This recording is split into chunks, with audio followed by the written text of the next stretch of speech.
You stand at the edge of breath and memory, listening to the hush that settles over soil still warm from a vanished day.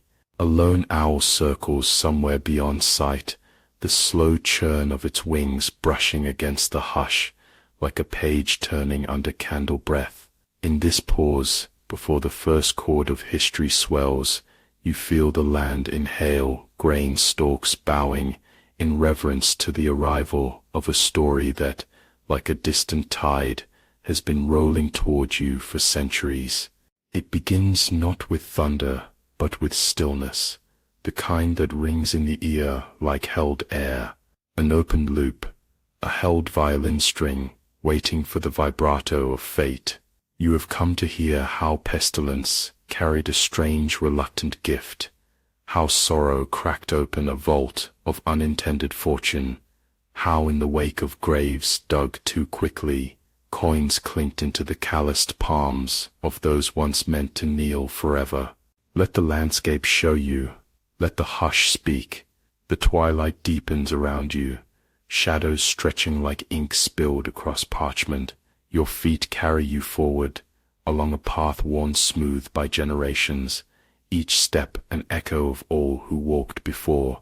The scent of wild thyme and heather rises from beneath your boots, crushed petals releasing their final fragrance, a subtle elegy to the dying day. In the distance, a village nestles into the valley's curve, its windows beginning to kindle with firelight, each flame a beacon calling the wanderer home. You pause, letting the wind brush against your face. It carries whispers from beyond the ridge, tales of emptied cities, of ships abandoned at harbor, of crowned heads fallen to the same scythe that cuts down the lowliest beggar. But here, in this pocket of earth, cradled between ancient hills, time moves differently. The land remembers longer than man, and its patience is your guide through what comes next. Stars prick the darkening canopy overhead, ancient and indifferent to human suffering, yet somehow comforting in their constancy. These same stars witness the Roman legions retreat, the Norman conquerors arrive, the slow crawl of civilization across wilderness. They will bear witness still to what unfolds in the wake of humanity's most profound reckoning with mortality. As darkness claims the land completely, you make your way toward the village's embrace, drawn to a humble cottage where the story waits to unfurl its first tender leaf. The floor is packed, earth, cool, beneath your bare feet. Rushes strewn in careless, fragrant layers muffle each step, infused with mint, violet, and the faint musk of damp straw. A fire murmurs in the stone throat of the hearth, casting slow-moving shadows that stretch across the ceiling's ribs. You turn your gaze to the space where family would normally gather, father setting snares near the door, mother braiding twine for tomorrow's barter, children tracing constellations in the smoke. Tonight, there is only the echo of their future laughter, the ghost of chores not yet begun. Here, in the year before the fever, life is measured by seasons and by the landlord's harvest tallies.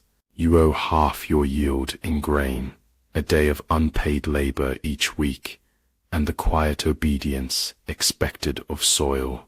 Yet each dusk, after the tithe is carted away, you share the humble remainder around a wooden board, sticky with honey and broth. Passing bowls, you pass stories of illicit lovers under the oak grove, of wolves crossing frozen rivers, of a rumor that merchants in distant towns trade glass beads, bright as captured dawn.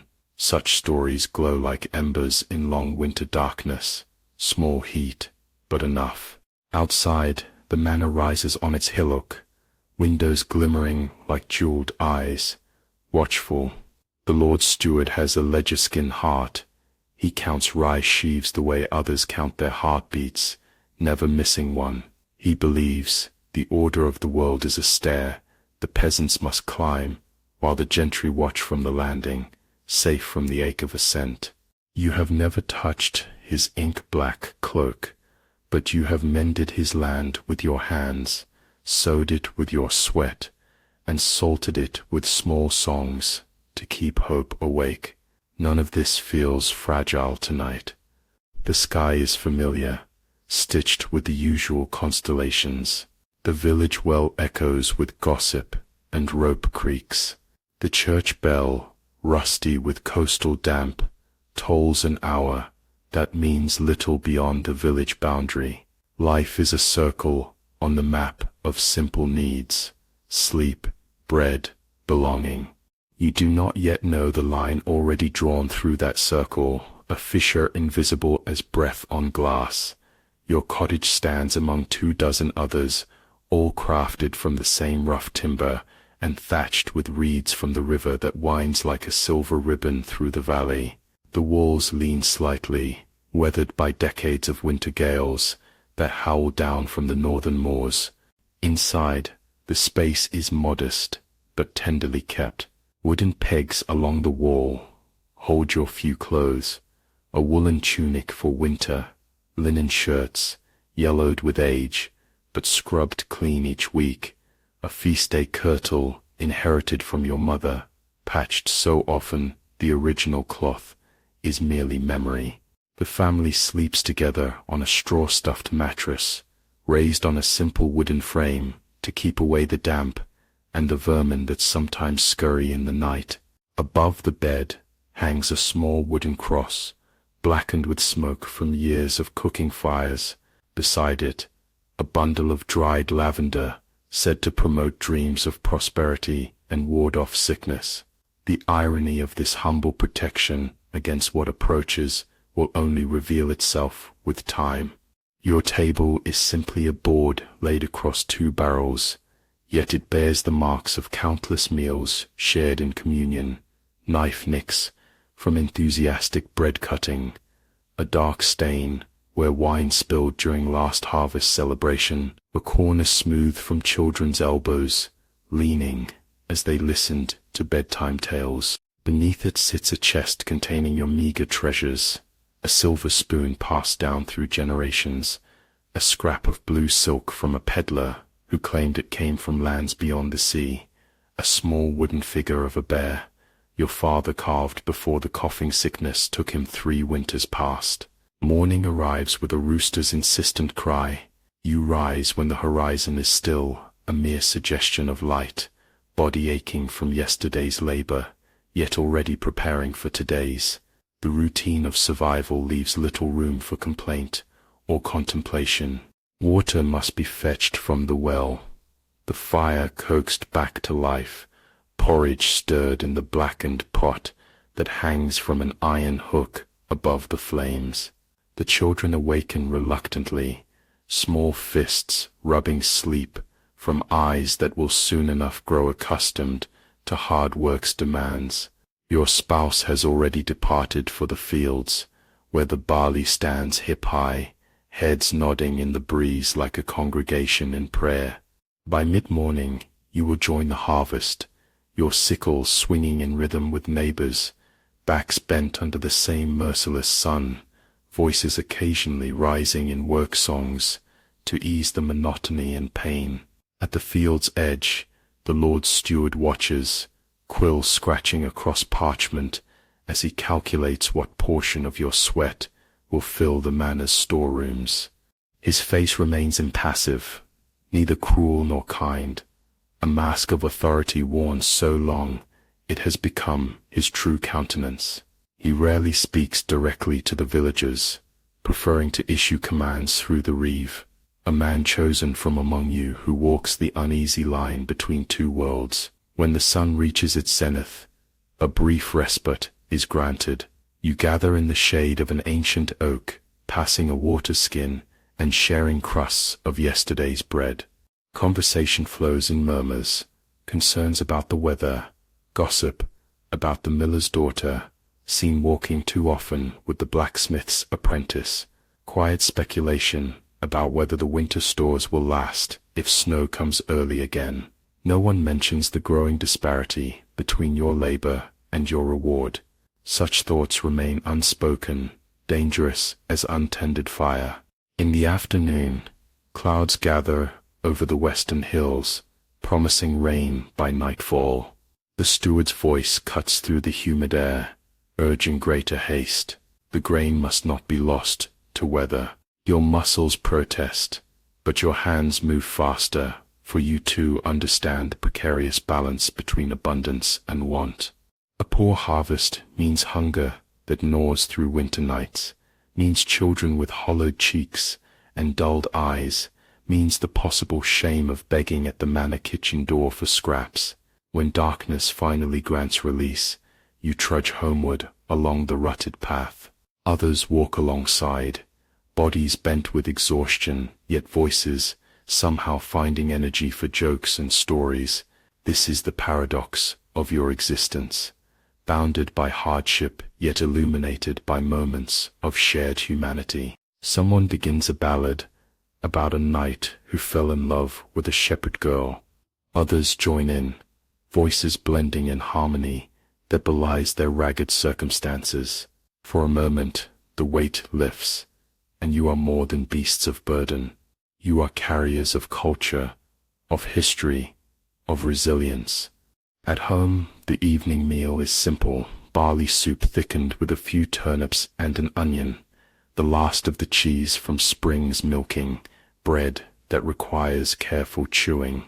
Yet seated around the table with family, watching firelight play across beloved faces, there is contentment. Your youngest child recounts seeing a fox near the hedgerow, eyes bright with the excitement of discovery. Your eldest demonstrates a new knot learned from the rope maker. Your spouse's hand finds yours beneath the table, a silent affirmation of partnership in this difficult yet not unworthy life. Later, as children's breathing deepens into sleep and night creatures begin their chorus outside, you and your spouse whisper together of small dreams, perhaps new shoes before winter comes, possibly enough extra grain to trade for honey at the autumn fair. Neither of you speaks of larger aspirations: land of your own, education for the children, freedom from the annual accounting of debts that can never truly be paid. Such dreams are dangerous, seeds too tender to expose to the harsh climate of reality.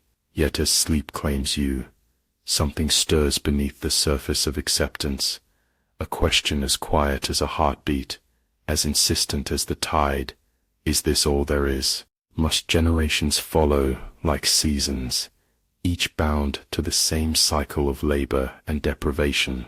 This unformed thought slips away as consciousness fades, but it leaves a trace, an invisible fissure in the foundation of inevitability. Outside, the rain finally arrives, drumming against the thatch, washing the dust of harvest from the air. The manor's windows darken one by one, as candles, luxuries unimaginable in village homes, are extinguished. The lord and his family retreat to feather beds beneath embroidered canopies, their dreams uncomplicated by physical exhaustion or fear of winter's scarcity. The night deepens. The village sleeps, and somewhere far to the south, in a port town bustling with commerce and connection, a sailor disembarks from a ship newly arrived from distant shores. He coughs into his hand, noticing with mild curiosity the flecks of blood on his palm before wiping it clean on his trousers. He makes his way to a tavern where men from a dozen nations share ale and stories, each breath carrying invisible passengers eager for new homes. The world is about to change, though it does not yet know it. For now the established order seems as permanent as the stars, as inevitable as the sun's daily journey. But beneath the surface forces gather that will reshape the landscape of power more thoroughly than any conquest or coronation in memory. And you, sleeping beneath your humble roof, will awaken to find yourself standing at the threshold of transformation. In the early summer of 1348, though the year's name means nothing yet, you find yourself following a dirt path toward the market town 2 valleys over.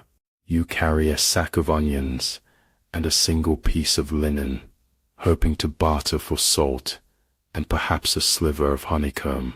The morning smells of wet clover and sheep dung, pleasant in its honest pungency. Somewhere ahead, a crow scolds the day for taking too long to open. On the ridge above the path stands a traveler. His cloak is the dull brown of journeys too long, the hem frayed like frost-bitten grass. He leans on a staff, head bowed, as though listening to the murmurs that seep from the ground. When he lifts his gaze, his eyes shine with the glassy shimmer of fever. He opens cracked lips to speak, and though his voice is barely more than gravel scattering, you hear the rumor that will root in your marrow. The great cough is coming. He speaks of a port city where sailors bleed from nostrils, of carts thick with limbs, of bonfires bright as midday that still cannot burn fast enough. But he also speaks of emptied shops where silver lies untouched, of workshops silent but for the wind through half-finished wheels, of estates whose masters lie beneath linens stiff with last breath. Opportunity, he seems to whisper, and horror too, in equal measure. You barter 2 onions for the story, press them into his trembling hands. You taste ash in your mouth, though no fire burns nearby. The path stretches on, but every step now feels suspended between heartbeat and doubt. You carry the rumor like a clay jug brimming with dark water, heavy, sloshing, threat and promise in the same vessel. You do not yet drink, but you cannot set it down. When you reach the market town, stalls cluster like colorful prayer flags, euchre cheeses, scarlet shawls, green cabbages piled into pyramids of modest plenty. But under the chatter there is a new rhythm, a cough that arches like a question mark over every greeting. A baker with flour blooming across his apron wipes sweat from his brow too often. A child's laugh catches, fractures, turns to a hollow wheeze. By midday, you have traded for salt and honeycomb, but no one counts the copper precisely, and the miller accepts whatever you drop into his palm. As you leave, you notice the town crier posting parchment on the well, a decree from the king to pray, a command from the bishop to fast, a warning from no one in particular to keep your distance. Open loops. All. You return to your valley with the sun slanting low, the sack on your back heavier with silence than with salt. On the bank you pause. Water glides beneath a skin of green algae, unhurried, as though the world has all the time it needs. You scoop a handful, let it stream between your fingers. You wonder whether plague can follow the current, slide over stones, sift through reeds, to find you. The thought passes over you like a faint chill, then slips away downstream. The traveler's words echo in your mind as you cross the wooden bridge that marks the boundary of your valley. The planks creak beneath your weight, the sound amplified by the water flowing beneath. You remember crossing this same bridge as a child, holding your father's calloused hand, gazing down at minnows darting between sun-dappled stones. The world seemed immense then, full of mysteries waiting beyond each bend in the river. Now mystery approaches uninvited, wearing the face of suffering. The path home winds through a stand of birch trees, their white trunks luminous in the late afternoon light. A deer startles at your approach, bounding away with silent grace. You envy its instinctual flight from perceived danger. Humans rarely recognize the true threats until they arrive on the doorstep, disguised as ordinary days. You reach the crest of the hill that overlooks your village. From this vantage, it appears unchanged, smoke rising from chimneys in lazy spirals, the mill wheel turning with the stream's insistence, chickens pecking between cottages. The manor stands on its small rise, walls catching the golden light of approaching sunset. This view has greeted returning villagers for generations, a constant in a world where little else remains predictable. As you descend, the first person you encounter is old Agnes, bent nearly double over her walking stick, gathering dandelion leaves at the path's edge. Her rheumy eyes narrow at the sight of you, her sixth sense for trouble still sharp, despite her failing body. "You've heard something," she states, not a question but a recognition. "I can see it hanging about you, like mist on the moor." You hesitate, uncertain whether to burden her with the knowledge you carry. But Agnes has survived 80 winters, outlived 4 husbands, and buried 9 children. If anyone deserves the truth, it is she. "There's sickness coming," you tell her quietly. "A traveler spoke of it. Towns to the south are already afflicted. A great cough that turns to bleeding, then death." Agnes straightens as much as her curved spine allows, her face impassive. "It was bound to happen," she says, with strange calm. "The balance shifts, always has." She returns to her gathering, adding cryptically, "Keep pennyroyal and vinegar in the house. Cover your face when strangers come. And remember, death visits every house eventually. But how we live before it knocks is our own choice." You continue toward the village, Agnes's words settling like stones in a deep well. At the communal oven, where village women take turns baking their bread, you find a cluster of neighbors already in heated discussion. Marta, the midwife, whose hands have welcomed 3 generations into the world, speaks with authority. "I've sent my son to inquire at the monastery," she tells the gathered faces. "Brother Thomas knows healing herbs. He'll advise what preparations we should make. The Lord's household has already begun storing extra provisions," adds Edith, whose husband serves as gardener at the manor, to steward ordered casks of vinegar and wine brought up from the cellar. "They know something they're not telling us." You slip the sack of salt from your shoulder, knowing its worth may soon exceed gold. "It's true," you interrupt, all eyes turning to you. "The sickness has reached the market town. I saw it today, people coughing, fever in their eyes. The king has issued decrees for prayer and fasting." A moment of heavy silence follows before voices erupt. Questions, denials, suggestions of remedies passed down through generations.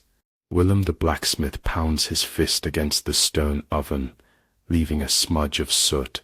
"We should close the valley," he declares, "to post guards at the bridge, turn away all travelers. Our isolation may save us." "Then what of trade?" counters Thomas the weaver. "What of the grain we must deliver to the Lord's storehouses? What of the tax collector who comes at Michaelmas? We cannot simply cut ourselves off from the world. The world may cut itself off from us soon enough," you observe quietly, and the argument subsides into troubled murmurs. That evening, as your family gathers around the table, you find yourself studying their faces with new intensity. The curve of your daughter's cheek as she laughs at her brother's jest, the network of lines around your spouse's eyes that deepen with each smile, the soft down on your youngest child's forearms catching the firelight. You memorize these details as though preparing for a journey, though you know it is not you who will leave, but perhaps them. Your spouse notices your unusual quietude. After the children are settled on their pallets, voice pitched low beneath their steady breathing, comes the question, "What troubles you?" I know the look of a burden too heavy to carry alone, and so you share the traveler's warning, the signs observed in the market town, the discussions among villagers.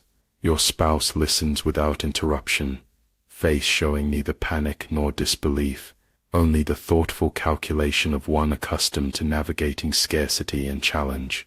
"We have lived through hard seasons before," comes the measured response. The fever that took half the village when we were children, the floods that washed away the lower fields, the winter when wolves grew so bold they took Farmer Alder's youngest in broad daylight. A hand reaches for yours across the rough table's surface. We endure, that's what we do. This may be different, you whisper. The traveler spoke of entire towns emptied, of lords and ladies dying alongside their servants. If death comes equally to all stations, then perhaps something equal may follow in life as well. Your spouse finishes, a strange light kindling in usually pragmatic eyes. But first, we prepare as best we can. Over the coming days, the village buzzes with activity that belies the calm summer sky. Gardens harvested earlier than usual, preservation casks brought up from root cellars, herbal bundles hanging from rafters to dry. Children are cautioned against wandering too far, against speaking with strangers. The weekly market at the village crossroads grows subdued, with fewer travelers stopping to trade. A messenger arrives from the bishop, carrying sealed letters for the parish priest. That evening, the church bell tolls not for vespers, but for an emergency gathering. The nave fills quickly. Villagers press shoulder to shoulder in the cool stone space that smells of incense and ancient timber. Father Gregory, whose gentle nature has earned him the village's affection, if not always their strict adherence to doctrine, stands before the altar.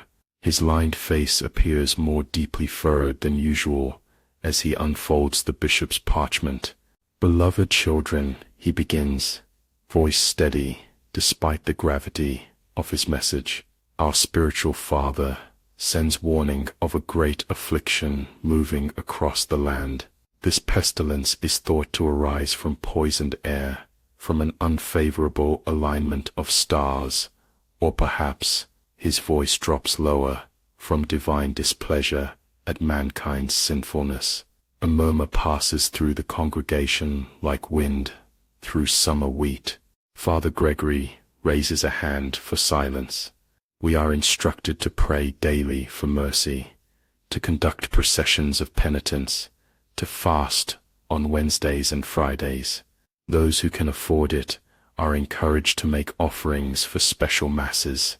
He pauses, then adds in a tone that suggests these are his words, not the bishop's. We should also be practical in our faith. Care for one another. Share what you have with those in need. Remember that Christ told us to love our neighbors as ourselves. After the formal dismissal, people linger in the churchyard, reluctant to disperse with such weight hanging in the air. The mason's wife clutches her rosary beads so tightly, the cord threatens to snap. Two field laborers argue in hushed tones about whether to flee to the deep forest until the danger passes. The innkeeper's daughter weeps silently, her betrothed having departed last week to deliver cloth to a southern town. You notice the Lord's steward standing apart, his usual composure slightly fractured. When he catches your gaze, he does not look away with the customary disdain reserved for commoners.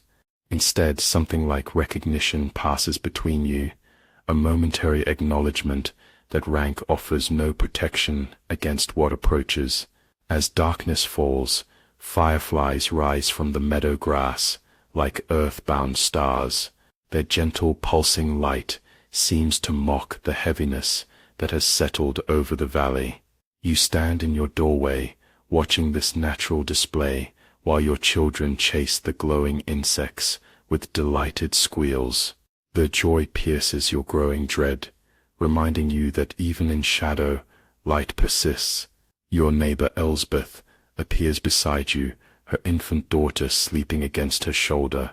She has been widowed twice, once by war, once by accident, yet her face rarely shows the weight of these losses. Tonight, however, her eyes reflect the same concern that has taken root in your own heart. Do you believe it will reach us here? She asks, gently rocking her child. I believe it will reach everywhere, you answer honestly. The question is, what remains afterward? Elsbeth nods, her gaze turning toward the manor on the hill. And will the world that remains look like the one we've always known? Or might it reshape itself when hands that held power lie still? The question hangs between you, dangerous, yet exhilarating in its possibilities. You recall the traveler's words, not just of death, but of abandoned wealth, of vacant positions of authority, of a social order suddenly unmade. We should speak of this again, Elsbeth says quietly, when the time comes.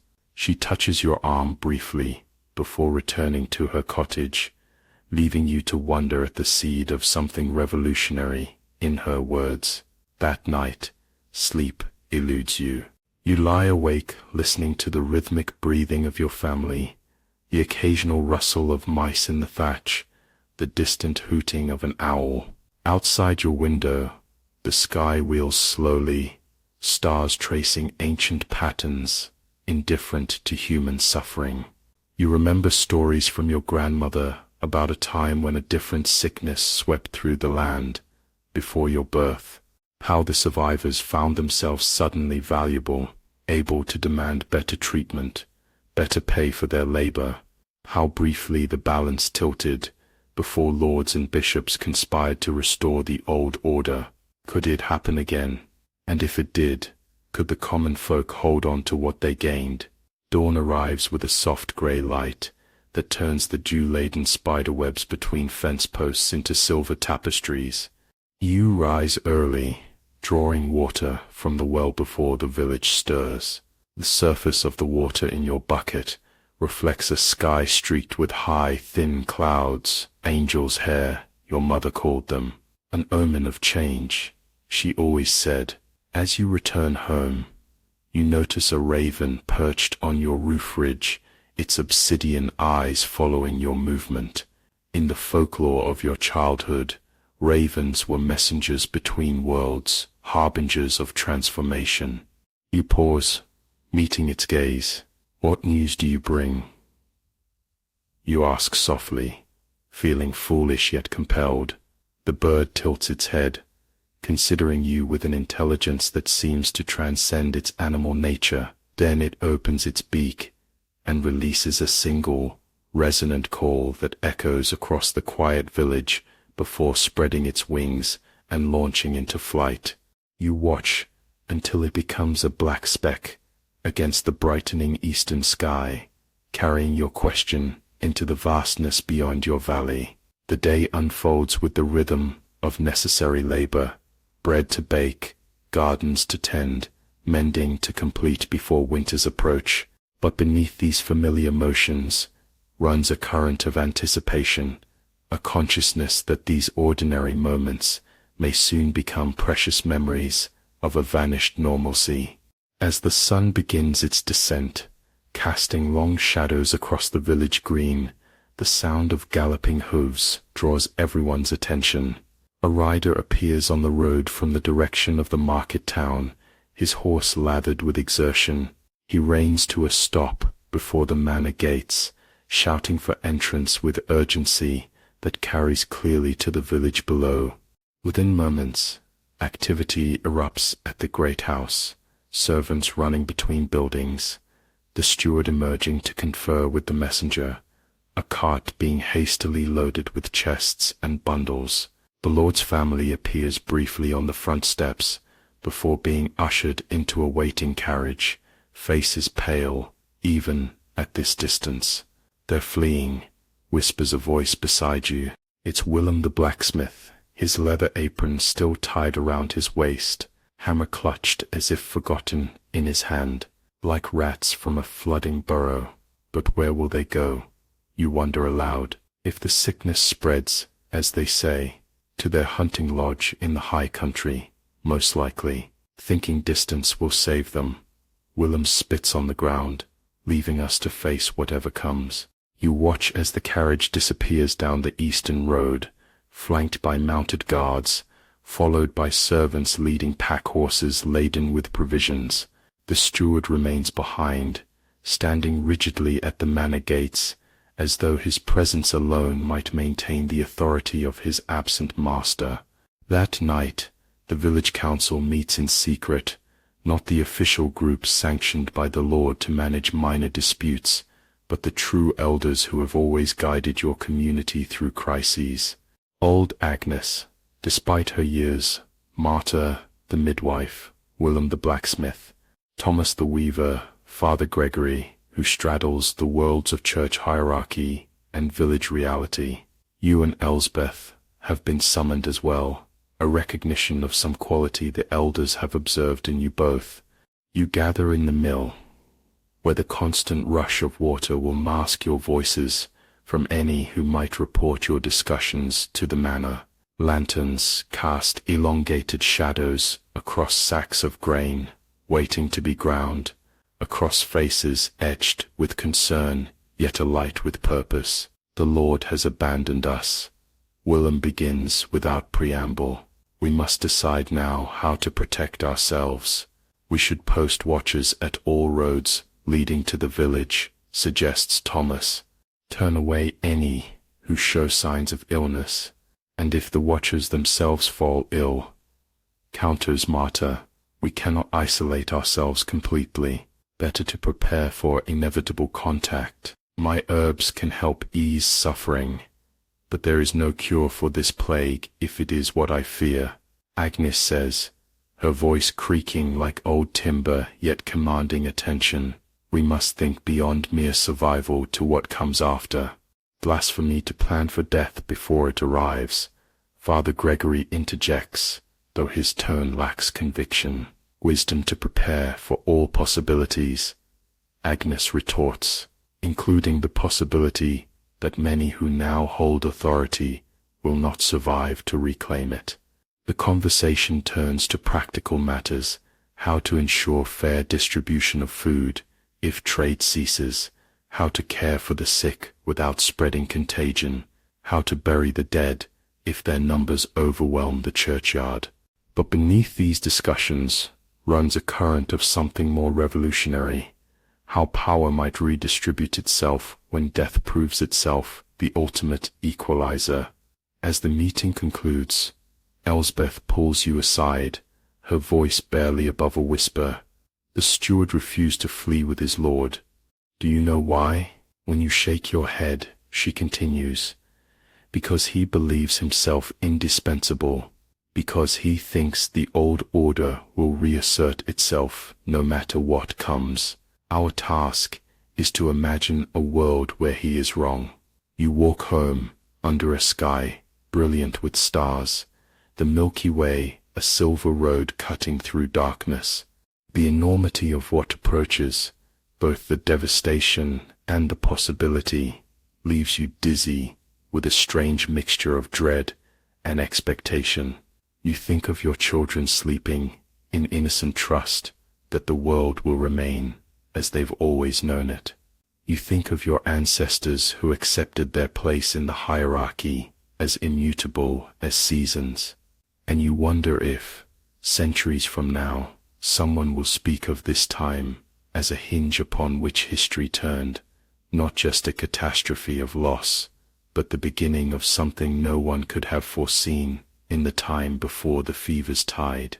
It arrives slowly, like mildew creeping beneath floorboards, a fever here, a swollen gland there, whispers stitched into every greeting. Within weeks, the churchyard brims with fresh mounds, and the grave digger, once the loneliest man at dawn, now works by moonlight beneath a sky that never quite darkens for the glow of so many candles. Your neighbor, old Marek, coughs until blood froths like rusted foam. The midwife wraps herbs in muslin and hangs them above his door, but by morning the herbs grow heavy with flies. The family seals the shutters, yet the coughing inside spills through cracks like thin smoke. At dusk, you toss a loaf onto the threshold and back away, as though distance were a charm. Soon the manor's windows no longer glow. The steward's ledgers rest unfinished on his desk, quills dried mid-stroke. Servants flee or fall. The Lord's hunting dogs howl behind unlatched gates, pacing for masters who no longer rise. You watch from the edge of the rye field, as silence settles over stone walls like moss, slow but sure. Still, you wake each dawn to chores. The cow must be milked. The soil must be coaxed to remember its duty. But without the steward's shadow stretching across the furrows, your day becomes your own. You lengthen rest between tasks, linger at the stream, tell stories to the apples as you thin their branches. The sun continues its ancient trek, indifferent and generous. One morning, you notice that the church bell hangs quiet. You climb the tower ladder, each rung a creak of protest, and find the bell ringer slumped beneath the rope, hands fixed in the prayer they never finished. You lower your gaze to the village below. Empty lanes twist like veins without blood, cottages shuttered, smoke absent from every chimney.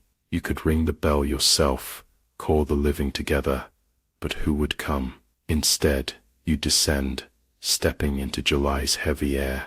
Dragonflies dart through nettles, tall as your waist. The wind carries the scent of rot and lavender, grief and grace mingled indivisibly. You feel alone, yet cradled by something vast, a silence wide enough to echo. That afternoon you hear the first rumor of Worth. 2 brothers in a neighboring hamlet, orphaned and untethered, walked into a vacated manor, donned its silks, and claimed its livestock. They found the keys in a dead steward's pocket, the cellar full of salted hams, the silver stashed beneath a hearthstone. Overnight, they became something new, not quite lords, not quite thieves, liberated from both debt and definition. As the sun tilts west, you sit beneath the old oak. Its trunk splits into 2 arms, one reaching toward the manor, the other shading the abandoned cottages. You feel the open loops multiplying. What is owed when the ledger keeper sleeps beneath soil? Who draws borders when those who once defended them lie under crosses? The plague does not answer. It only offers vacancy. The morning old Merrick's coughing ceased. You stood in your garden, the silence sudden as a hand pressed over your mouth. For weeks, that terrible sound had punctuated days and nights, a reminder of mortality's relentless approach. Now, its absence rang louder than any bell. You waited until midday before approaching his cottage, a bundle of rosemary clutched in your fist, not for healing now, but for masking sense too final to bear. The door stood slightly ajar, pushed by a breeze that seemed reluctant to enter. You called his name once, twice, your voice falling into a stillness thick as honey. Inside, shadows clung to corners, undisturbed by the day's growing light. The air hung heavy with the metallic tang of sickness and something deeper, the unmistakable musk of a body abandoned by its spirit. You covered your mouth and nose with a cloth soaked in vinegar, as Marta had instructed all who must attend the dead. Old Merrick lay on his pallet, eyes open but unseeing, fixed on some point beyond the ceiling's rough-hewn beams. His wife Anna sat beside him, her hand still clasping his, her body bent forward as if in eternal supplication. Neither had been young, yet death had rewritten their features into something ancient beyond years, skin taut over cheekbones, lips pulled back from teeth in a grimace that mimicked a smile. You knew what must be done. The dead could not remain among the living, not with contagion flowing like invisible rivers between households. With heavy steps, you retreated to find Willem and Thomas, the only men in the village still strong enough to help with burial. By sunset, 4 more graves had been added to the rapidly expanding churchyard. Merrick and Anna, the miller's youngest son, a young woman newly arrived from a neighboring village, and an infant born too early to parents, already marked with fever's flush. Father Gregory, himself pale with fatigue and fear, spoke abbreviated rites over the mounds, his Latin phrases carried away by a wind that seemed impatient with human ceremony. That night, you dreamed of empty cottages, their doors swinging open and closed in a phantom breeze, their hearths cold as midwinter, though summer hung heavy in the air. You woke gasping, certain you had heard your name called from somewhere beyond the walls of your home, but outside, only crickets answered, their steady chirping a counterpoint to your racing heart. Days bled into one another, marked not by tasks or meal times, but by new absences. The baker fell silent, the carpenter's hammer stilled. The seamstress's chair sat empty by her window, where she had always watched village life unfold. Each death created a void, a missing stitch in the fabric of community that had seemed so sturdy just weeks before. You took to walking the village perimeter each dawn, counting chimney smoke to gauge how many households still contained life. 25, then 18, then 12. Sometimes you would encounter others on similar missions. Elsbeth carrying her daughter on her hip, Thomas with a staff to support his increasingly frail frame, Marta hurrying between homes where her healing skills might yet make a difference. The steward succumbed in the manor's great hall, found days later by village children who had dared each other to explore the abandoned dwelling. They reported he still clutched a quill, as if death had interrupted him mid-calculation of debts that would never be collected. The lord and his family, secluded in their distant hunting lodge, sent no word and requested no accounting of their property or people. Strange liberties began to emerge from the shadow of loss. Without the church bell regulating hours, people woke and slept according to their bodies' needs. Without the steward's oversight, the remaining villagers harvested what they could manage, dividing it by mouth to feed, rather than by obligation to manor stores. The fallow fields lay undisturbed, their wildflowers attracting clouds of butterflies and bees, whose industrious hum seemed a rebuke to human idleness. Survival demanded pragmatism that occasionally bordered on sacrilege. When the churchyard could accept no more bodies, a communal grave was dug in the meadow beyond the village boundary.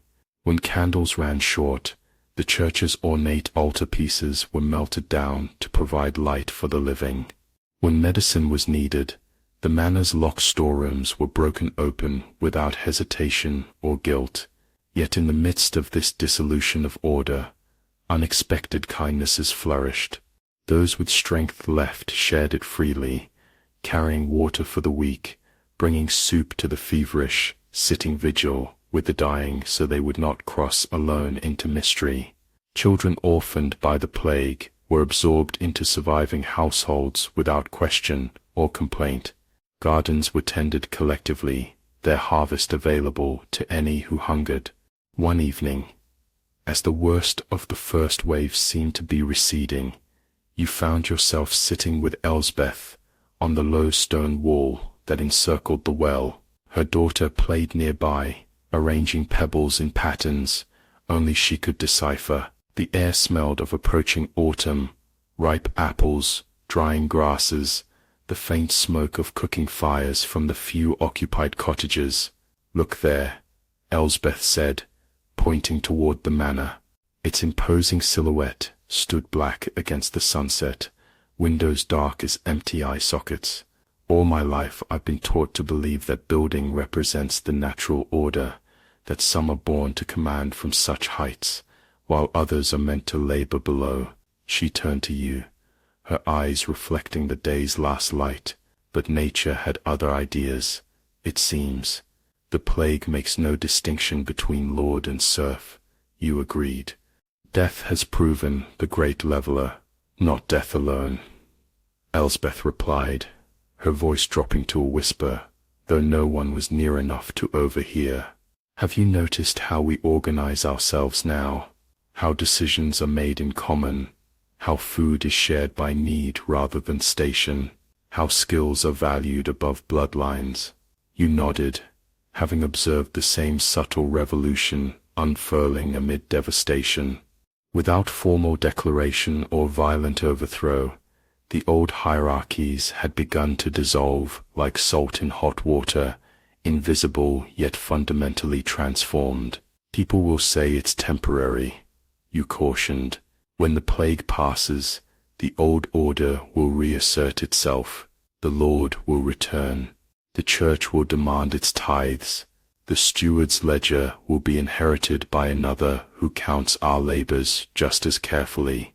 Elizabeth's smile carried a hint of something dangerous, not malice, but a quiet determination that reminded you of how water, given time, can carve channels through solid stone. Perhaps, she conceded, or perhaps we will have learned to imagine a different world by then, one we might be reluctant to surrender. Later that night, as you lay sleepless on your pallet, you found yourself torn between grief for all that had been lost and a strange, unsettling hope for what might emerge from the ashes of the old world. The plague had taken much too much to ever account as blessing, yet in its wake something new stirred, fragile as the first shoots after forest fire, yet persistent in its reaching toward light. Through your window you could see the quarter moon rising, its light spilling silver across the deserted village green.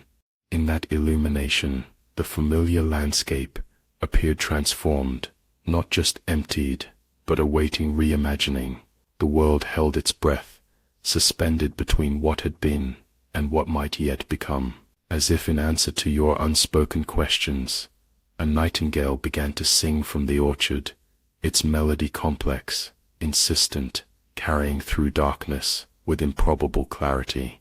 You listened, allowing the beauty to wash over you like cool water, cleansing not grief, but the certainty that suffering was all that remained. Tomorrow would bring new challenges, new losses perhaps, but also new possibilities, unconstrained by traditions that had seemed immutable just seasons ago. And in that space between devastation and rebirth, you felt yourself becoming a bridge, the carrier not of contagion, but of hope, that the world might reassemble itself according to different patterns, ones aligned not with the arbitrary dictates of birth and blood, but with the shared humanity that plague had so starkly revealed. Outside, the nightingale continued its song, indifferent to human concerns, yet somehow speaking directly to your heart. You closed your eyes, allowing sleep to finally claim you, the bird's melody weaving into dreams, where empty manners filled with common voices, and fields yielded harvests belonging to those whose hands had actually sown them. The harvest comes anyway, as unstoppable as breath. You scythe alone now, blades of barley sigh against the metal, and each stalk falls with a soft confession. No steward counts the sheaves, no tithe cart creaks downhill. You bind bundles in your own rhythm, 3 heartbeats, 1 twist of twine, a whispered name of someone gone. Around you the fields stand ungrazed, an ocean of grain tilting in wind-made currents, and you realize there is more food than mouths to eat it. When evening settles, you stride the ruts of the abandoned road. Mile after mile lies untroubled by hoof or wheel, dust drifting like pale incense. You might walk until the horizon folds itself into dark, yet never meet another traveler. Absence becomes a kind of wealth. Each empty cottage you pass is a room of possibilities, each orchard heavy with unplucked apples, a treasury sweetening the dusk air. You stop at a wayfarer's shrine, weather-beaten crucifix sagging, but instead of prayer you leave a ribbon from your sleeve, red as a fading ember. You tie it to the wooden arm, a silent pact that you will remember the path even when no one else walks it. The ribbon flutters, a bright pulse in twilight, like a vein still tugging at the world's wrist to prove there is life left yet. The harvest moon hangs low and heavy, a burnished copper disk, illuminating fields that stretch beyond what any single person could tend. You pause in your labor, straightening your aching back to gaze at what remains. 3 weeks of solitary reaping have claimed only a fraction of the bounty. The rest will return to the soil unless more hands join yours. Where once 30 families would have moved through these fields like a human tide, now only scattered figures dot the landscape. You, Elsbeth, with her daughter strapped to her back, Willem, whose forge stands cold while he wields a sickle instead, Thomas, whose weaving has given way to more urgent needs. The plague has thinned your ranks, yet the earth's abundance persists, indifferent to human suffering. Each day begins before dawn, muscles protesting yesterday's exertion, even as you reach for tools again.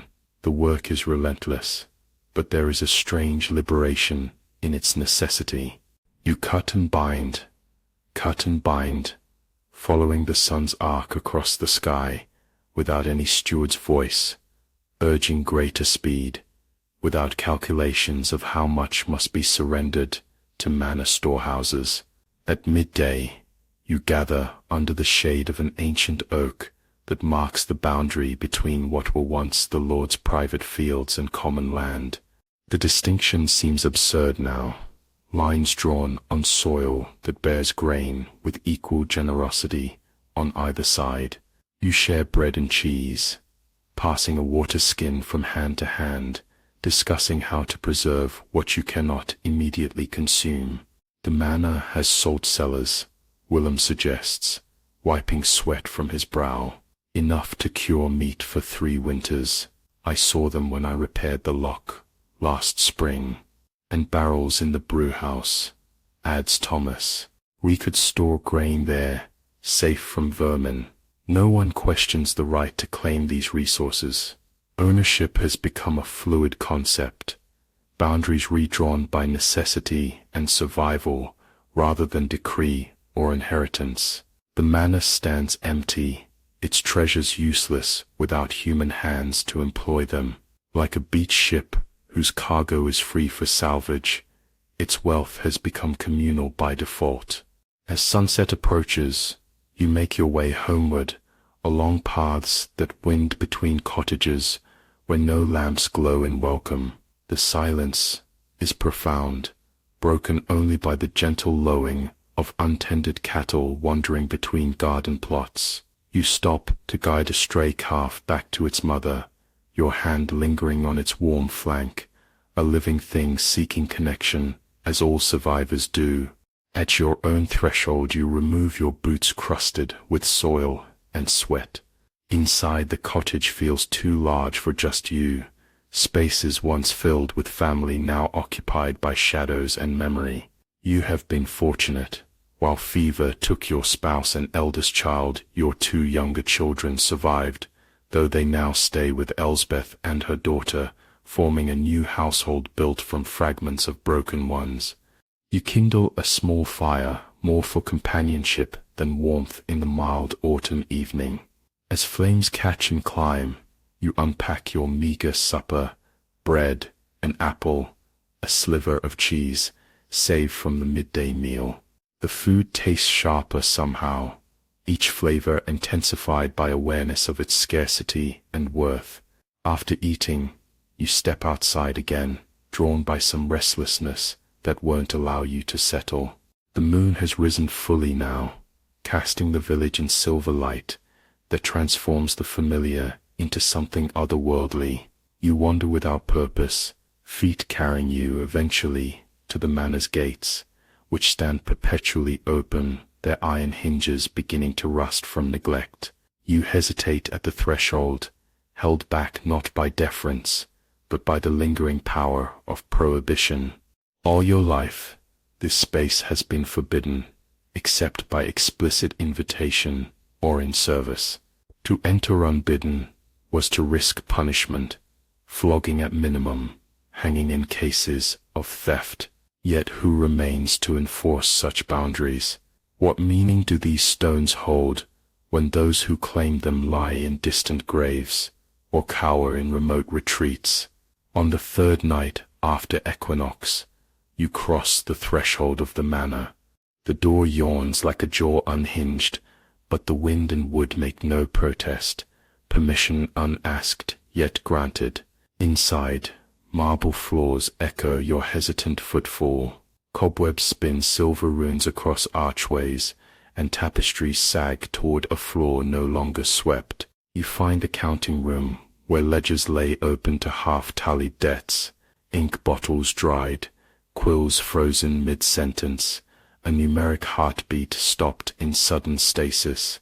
You trail a fingertip along a column of owed shillings. Each figure was once a tide pulling your labor toward another man's shore. Now parchment crumbles beneath your touch, debt disintegrating into dust motes that scatter on a stray draft. In a mahogany chest you discover stacked coins, sterling so pure they glint even in candleless dark. Their cold weight surprises you. Wealth is heavier than hunger. You let them spill through your fingers in a slow metallic rain, each clink a bell naming this new epoch. Yet as the pile grows about your boots, you feel no surge of triumph. The room smells of cedar and decay, and ghosts press close to watch what you will do. You pocket only a handful, enough perhaps to barter for iron plowshares when blacksmiths return to their forges, enough to mend the church roof if you ever believe in walls again. The rest you leave where you found it, because no matter how many graves the plague has dug, the earth will always ask what you owed to one another, not what you owned. As you turn to leave, the moon casts your shadow across the ledger table, long, solitary, unmeasured by any lord. You bow to that shadow, a quiet recognition of sovereignty. The great hole stretches before you, its ceiling lost in darkness, that the moon's beams, angling through high windows, cannot penetrate. Banners hang motionless in the still air, emblazoned with the Lord's coat of arms, a falcon gripping arrows in its talons. Tables stand ready for feasts that will not come, their surfaces thick with dust that transforms to silver powder in the moonlight. You move deeper into the manor's heart, drawn by curiosity that was never permitted satisfaction before. Each room reveals its particular abundance. The kitchen with copper pots hanging above cold hearths, the steward's chamber with its locked chests, now pried open by desperate hands, the lady's solar with delicate furnishings, and a loom where unfinished tapestry still awaits completion. In what must be the Lord's private study, you discover a map spread across a massive oak table. The parchment shows your valley and the surrounding territories, marked with symbols indicating resources, boundaries, and defensive positions. You trace the inked lines with your fingertip, marveling at how such marks on paper translated to power over lives and land. Here is the stream where you fished as a child, reduced to a blue squiggle.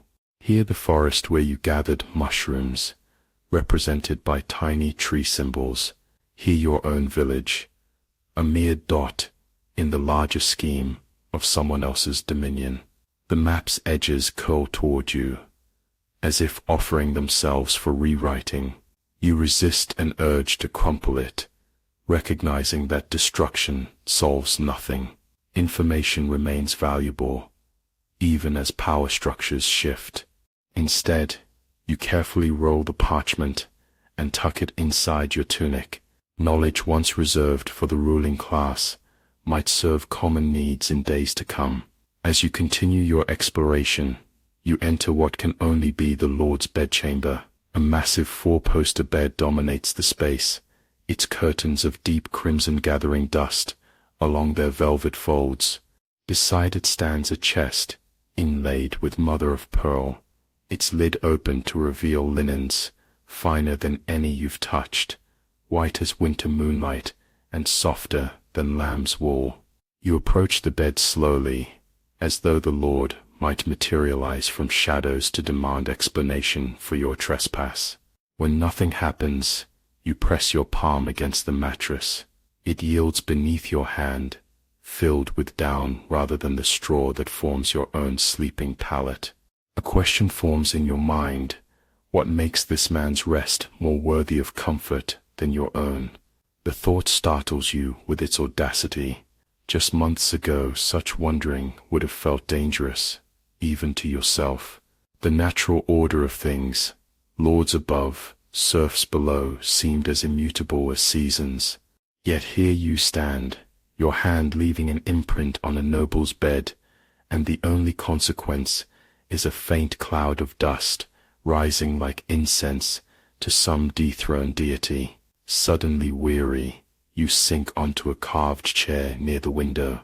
Outside, the moon illuminates the deserted village, the abandoned fields, the churchyard with its too many fresh graves.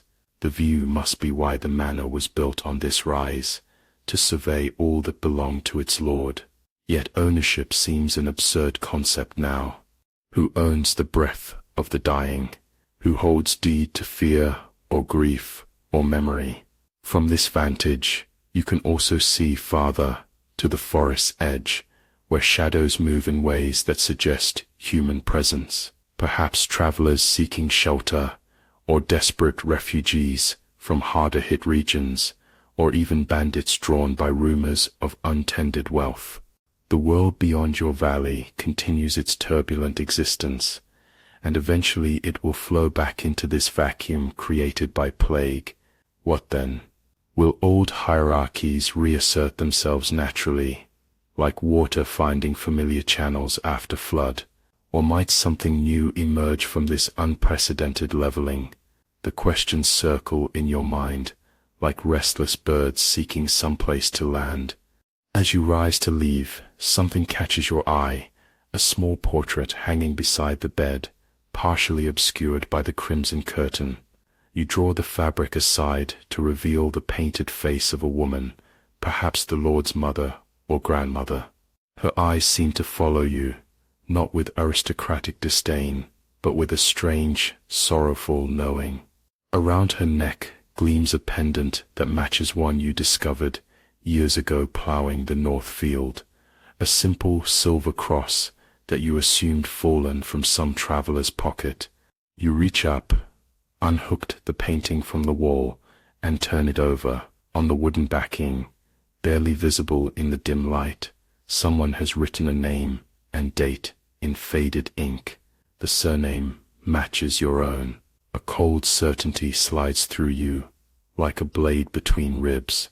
This woman, this noble lady, with her fine clothes and direct gaze, shares your blood, whether through legitimate lineage or, more likely, through the common practice of lords taking liberties with village women. Your ancestry traces back to this house. You are not merely trespassing, you are reclaiming a heritage stolen by conventions that deem some birthright worthy of inheritance and others worthy only of servitude. You rehang the portrait with hands that tremble slightly. This discovery changes nothing practical about your situation, yet it shifts something fundamental in your perception. The boundaries between high and low, between ownership and obligation, between ruler and ruled, all reveal themselves as constructed rather than natural, maintained by agreement rather than divine order. As you make your way back through the manor's silent rooms, your footsteps sound different to your ears, more deliberate, more rightful. You are not a thief in these halls, but an heir of sorts, not to the wealth or titles perhaps, but to the fundamental humanity that lords and peasants share beneath their vastly different circumstances. Outside again, the night air feels cleansing after the manor's close atmosphere.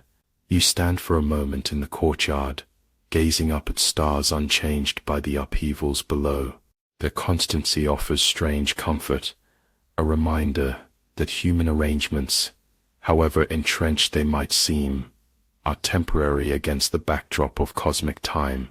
You make your way down the hill toward your cottage, the silver coins heavy in your pocket, the map pressed against your chest, new knowledge weighing on your mind. Tomorrow, you will return to the harvest fields. You will continue the essential work of gathering food to sustain the living, but something has altered in your relationship to that labor. For the first time, you understand viscerally that the fruits of your work belong first to those who performed it, not as a radical concept, but as simple justice. The manna's emptiness has created space for this realization to take root, for the beginnings of a social organization based on contribution rather than extraction, on mutual aid rather than hierarchical command. As you reach your threshold, you pause to look back at the manna silhouetted against the star-strewn sky.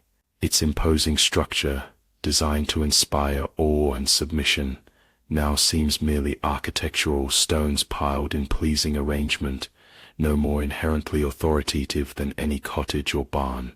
What gave it power was not its physical form, but the social agreement that those within its walls deserve deference. That agreement lies buried with plague victims, or has fled with survivors who chose escape over obligation. In its absence, new agreements become possible, ones imagined not by lords from their high vantage, but by common hands, familiar with soil and necessity. You enter your modest home, closing the door on moonlight. Tomorrow's sun will rise on the same landscape, but subtly transformed by each choice made in this liminal time, each decision to share rather than hoard, to claim agency rather than await instruction, to reimagine rather than merely rebuild. The shadow you bow to is your own, a recognition that in the plague's terrible equalizing, something precious has been revealed, the inherent dignity of every person, regardless of birth, the right of all who labor to determine the conditions and fruits of their work, the possibility of community organized around mutual thriving, rather than extraction of wealth from many for the benefit of few. These realizations do not erase grief for all that has been lost. They do not minimize the continuing threat of contagion or the practical challenges of survival with diminished population, but they offer something essential to complement the bare necessities of food and shelter, a vision of what might emerge from devastation, a seed of purpose sprouting in the compost of collapsed certainties. You light your small hearth fire, watching flames catch and climb. Outside, an owl calls, the same one perhaps that has witnessed this whole unfolding from its high perch. Its cry carries neither judgment nor blessing, only the continuation of a world that persists through catastrophe, always ready to sprout new forms from the fertile ground of what came before. Count not bodies, but breaths, not coins, but moments unburdened by fear. Let the plague's excess death reveal life's hidden overabundance. For every silence there is an echo, for every grave, ground left fallow enough to flower. Snow arrives bandaged in blue gloom, muffling the valley, until even memory grows quiet. You gather with the remnant families in the nave of the church, less for faith than for body heat and companionship. Faces glow in candle pools, eyes reflecting flame like foxes at the edge of a torchlit wood. Together you recite old tales, naming saints, naming stars, naming yourself into existence again and again. During the darkest week, a peddler arrives, bearing relics of the vanished world, velvet scraps, tin whistles, a book of herbal secrets, too precious to part with. He accepts food instead of coin, yet marvels when you pay in silver. You watch wonder thaw his road-stiff shoulders And in that moment wealth becomes communal flame, passed from palm to palm, stoking courage. Outside, wolves prowl the outskirts, lean bodies weaving among the deserted byres. You set out bowls of entrails well beyond the fence line, an offering to hunger with hopes it cleaves to fur, not flesh. Some nights you listen to their howls rise like mournful flutes. You do not fear them, you are kin in survival. In February, when the first crow of dawn breaks against the ice-glazed eaves, you feel the world exhale. A drip falls from the church roof, striking snow with a delicate percussion. You tilt your head, hearing 1,000 such drips forming unseen streams, runnels of thaw carving new letters into the land's script. A promise renders itself in water. When the snows retreat, you gather in the manor courtyard, not as serfs, not as tenants, but as something unnamed. The air brims with birdsong, urgent, irrepressible. You stand in a loose circle, each face a map, inked with loss and fragile resolve. No steward rises to claim authority, and so words float free, soft but clear. We have fields to sow, we have timber for roofs, we have hands. A woman named Elsbeth, once the midwife's apprentice, speaks the truth, none dared voice. The land needs us, as much as we need one another. Her statement hangs like a seed puff, weightless, yet ready to root. Heads nod, no parchment records the accord, no seal stamps it, yet an agreement settles upon you like warm rain. Together you inventory what remains. Oxen still sturdy, though ribs show through hide, seed grains secure in a granary, previously locked to your class, tools dulled but serviceable. You decide which cottages can be reclaimed, which gardens replanted. Roles reshape themselves by aptitude, not birthright. Martin the Wainwright teaches ploughing. Sabine the candlemaker brews medicinal salves. Twins Aldo and Wren, children no longer, map abandoned orchards for grafting. That evening you dine in the manor hall. Once reserved for feasts beyond your imagining, it now rings with your own laughter, hesitant, then rising, cascading. Candlelight dances across tarnished armor, displayed on the walls. The helmets seem to watch, jaws fixed in astonishment at the egalitarian banquet. Unfurling below, you raise a cup carved from you, and toast, not the memory of lords, but the quiet audacity of staying alive. Winter left a ledger of emptiness. Now spring writes credit in green. The first snowfall arrives as a whisper, rather than an announcement. Flakes so delicate, they seem to dissolve before touching earth. By nightfall, however, the world has transformed. The fresh graves in the churchyard, the abandoned cottages with their sagging roofs, the untended fields with stubble still standing, all disappear beneath a blanket of pristine white. It is as if nature offers a temporary forgiveness, covering the wounds of plague with clean parchment for a new story to be written. You stand at your doorway, breath clouding in the sudden cold, watching darkness deepen and stars emerge with knife-sharp brilliance. The silence presses against your ears like held breath. No distant laughter from the alehouse that closed when its proprietor fell ill. No lowing of cattle being driven to winter barns. No church bell marking the hours of prayer. Only the occasional soft thump of snow sliding from branch to ground. A percussion so subtle it might be imagination. Winter has always been the season of scarcity and patience, of drawing inward and preserving what remains. This year, those ancient imperatives take on new urgency. The harvest, though abundant, was gathered by too few hands. Much remains unsalvaged, buried now under drifts that will eventually melt to reveal spring's accounting of your failures and successes. You close the door against gathering cold, turning to the hearth where flames consume oak logs with hungry efficiency. The cottage feels cavernous, with just you to warm it. Your children visit during daylight hours, but return to Elsbeth's home at dusk, her motherly presence, a comfort their grief still craves. You do not begrudge this arrangement. It leaves you free for the constant work of securing survival for what remains of your community. Sleep comes fitfully, dreams tangled with memories. You walk fields white with snow, yet somehow recognize individual graves beneath the smooth surface. You enter the manor to find it transformed into your childhood cottage, smoky and close, your long-dead parents arguing about seed grain, while lords and ladies dance unheeding around them. You search empty houses for something precious you've lost but cannot name, opening cupboard after cupboard to find only dust and mouse droppings.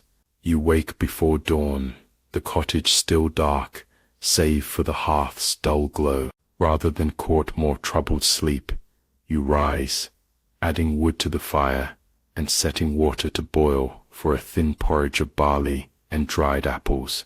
Outside, the snow continues to fall in a steady curtain. You must check the snares set in the forest edge, with so few mouths to feed. Wild game has grown plentiful again, rabbits and deer venturing closer to human habitation than anyone can remember. Wrapped in layers of wool and fur, you step into a world transformed by whiteness and silence.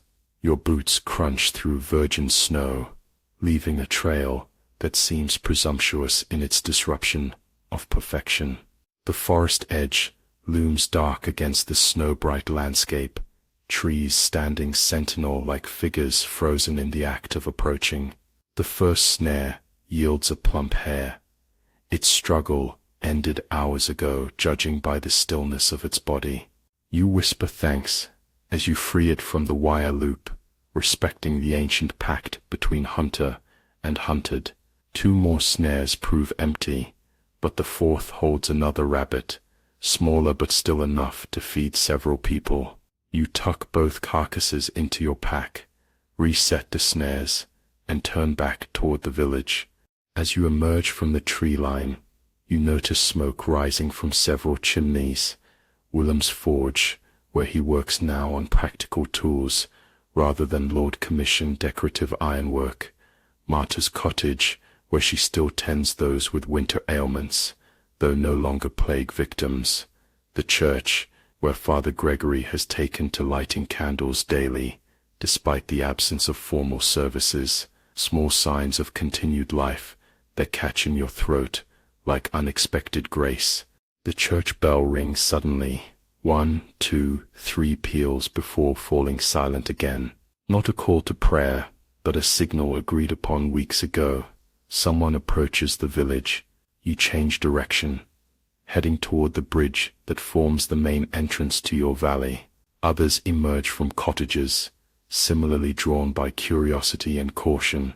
At the bridge stands a strange procession, 3 heavily laden wagons, drawn by oxen so thin their ribs show even beneath winter coats.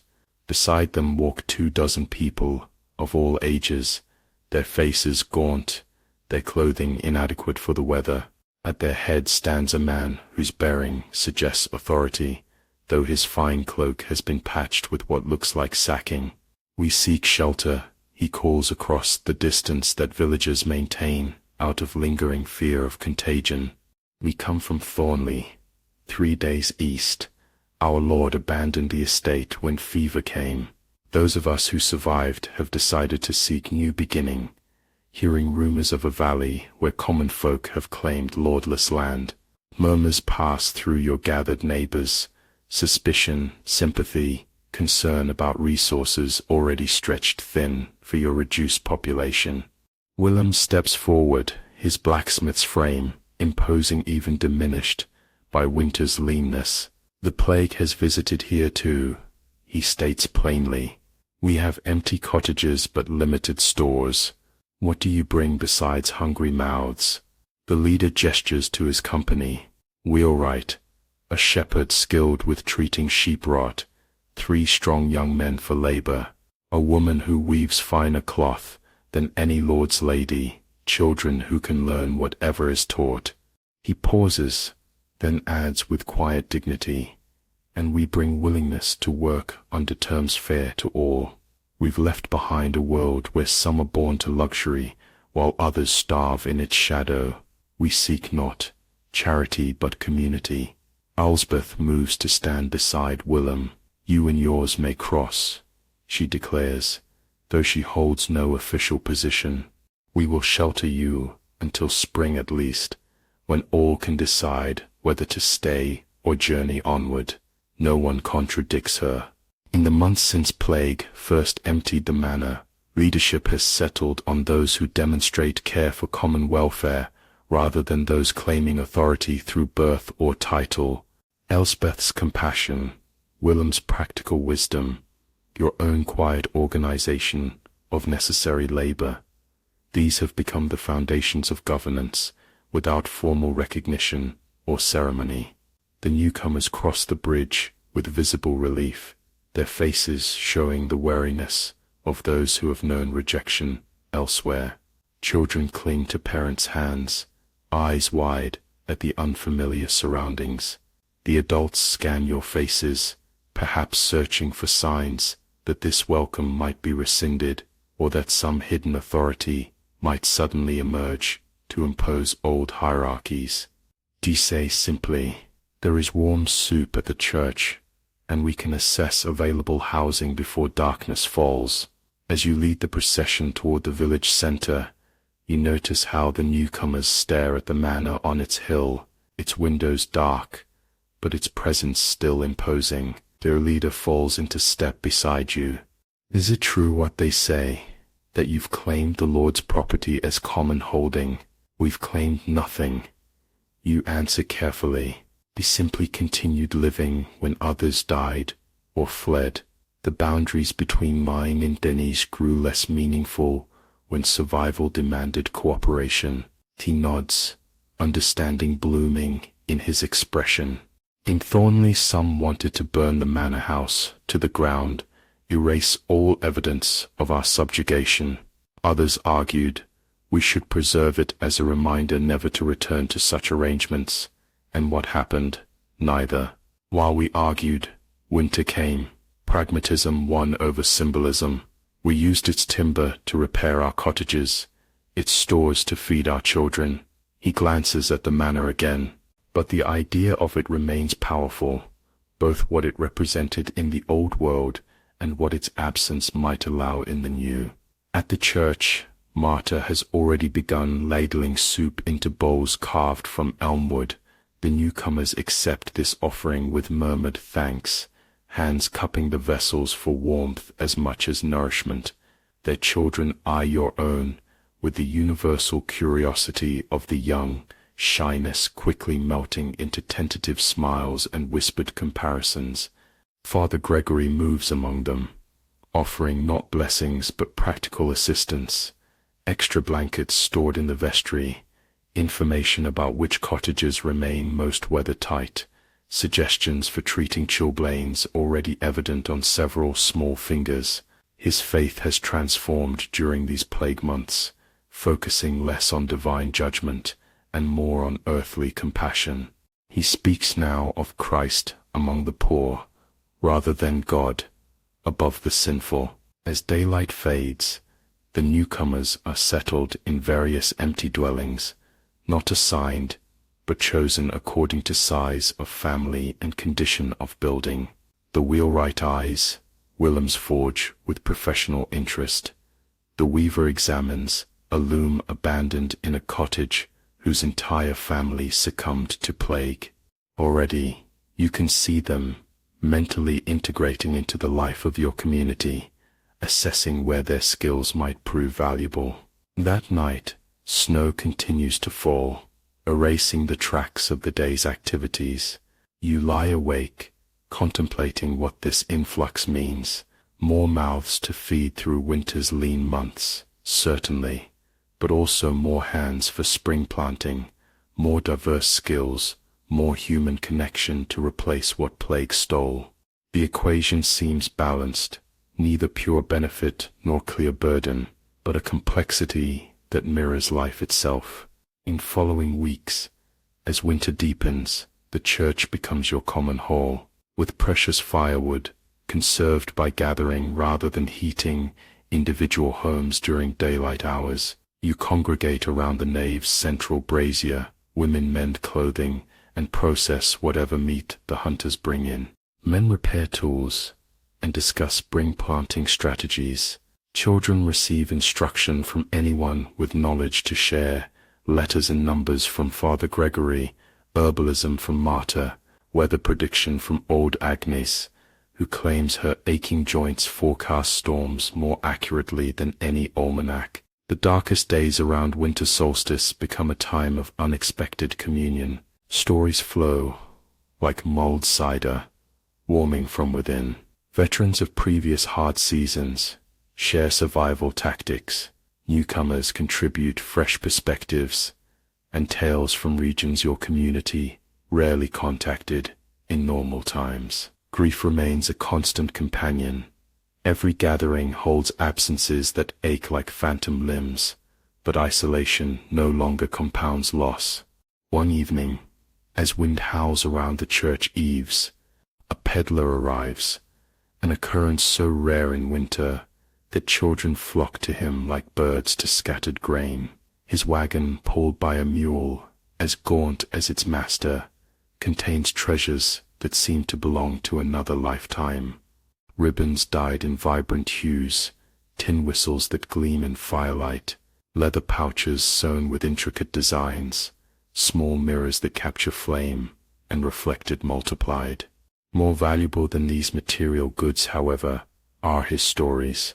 He has traveled widely since plague first appeared, witnessing how different communities responded to catastrophe. He speaks of villages where survivors barricaded themselves against all outsiders, slowly starving rather than risking contagion.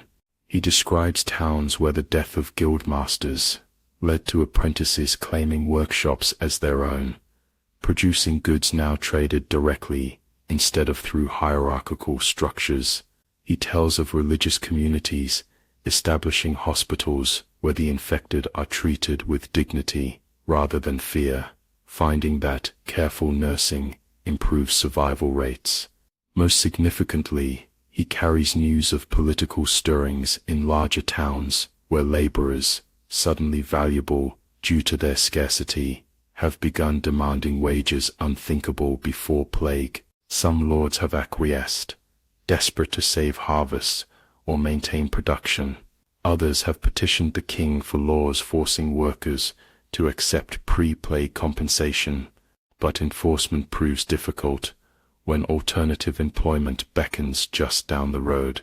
The world is reshaping itself, he concludes, accepting a bowl of stew in exchange for his tales.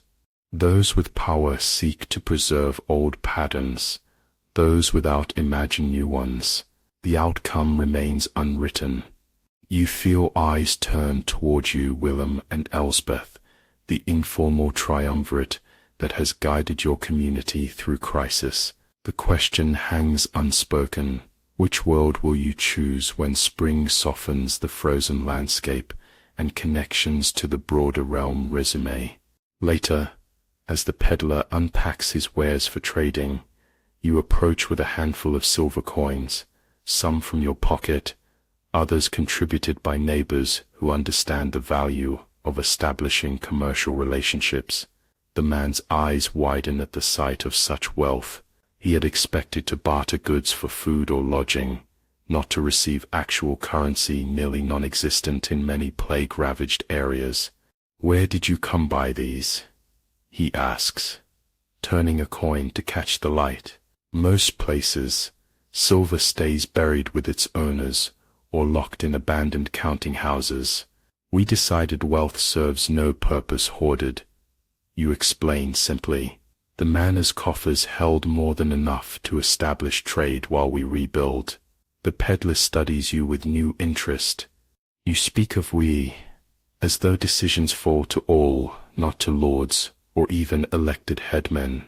You shrug, uncomfortable with articulating governance that evolved organically rather than through conscious design. We speak together and listen to wisdom, regardless of its source. Some voices carry particular weight due to experience or insight, but no single authority dictates. Remarkable, he murmurs, pocketing the coins.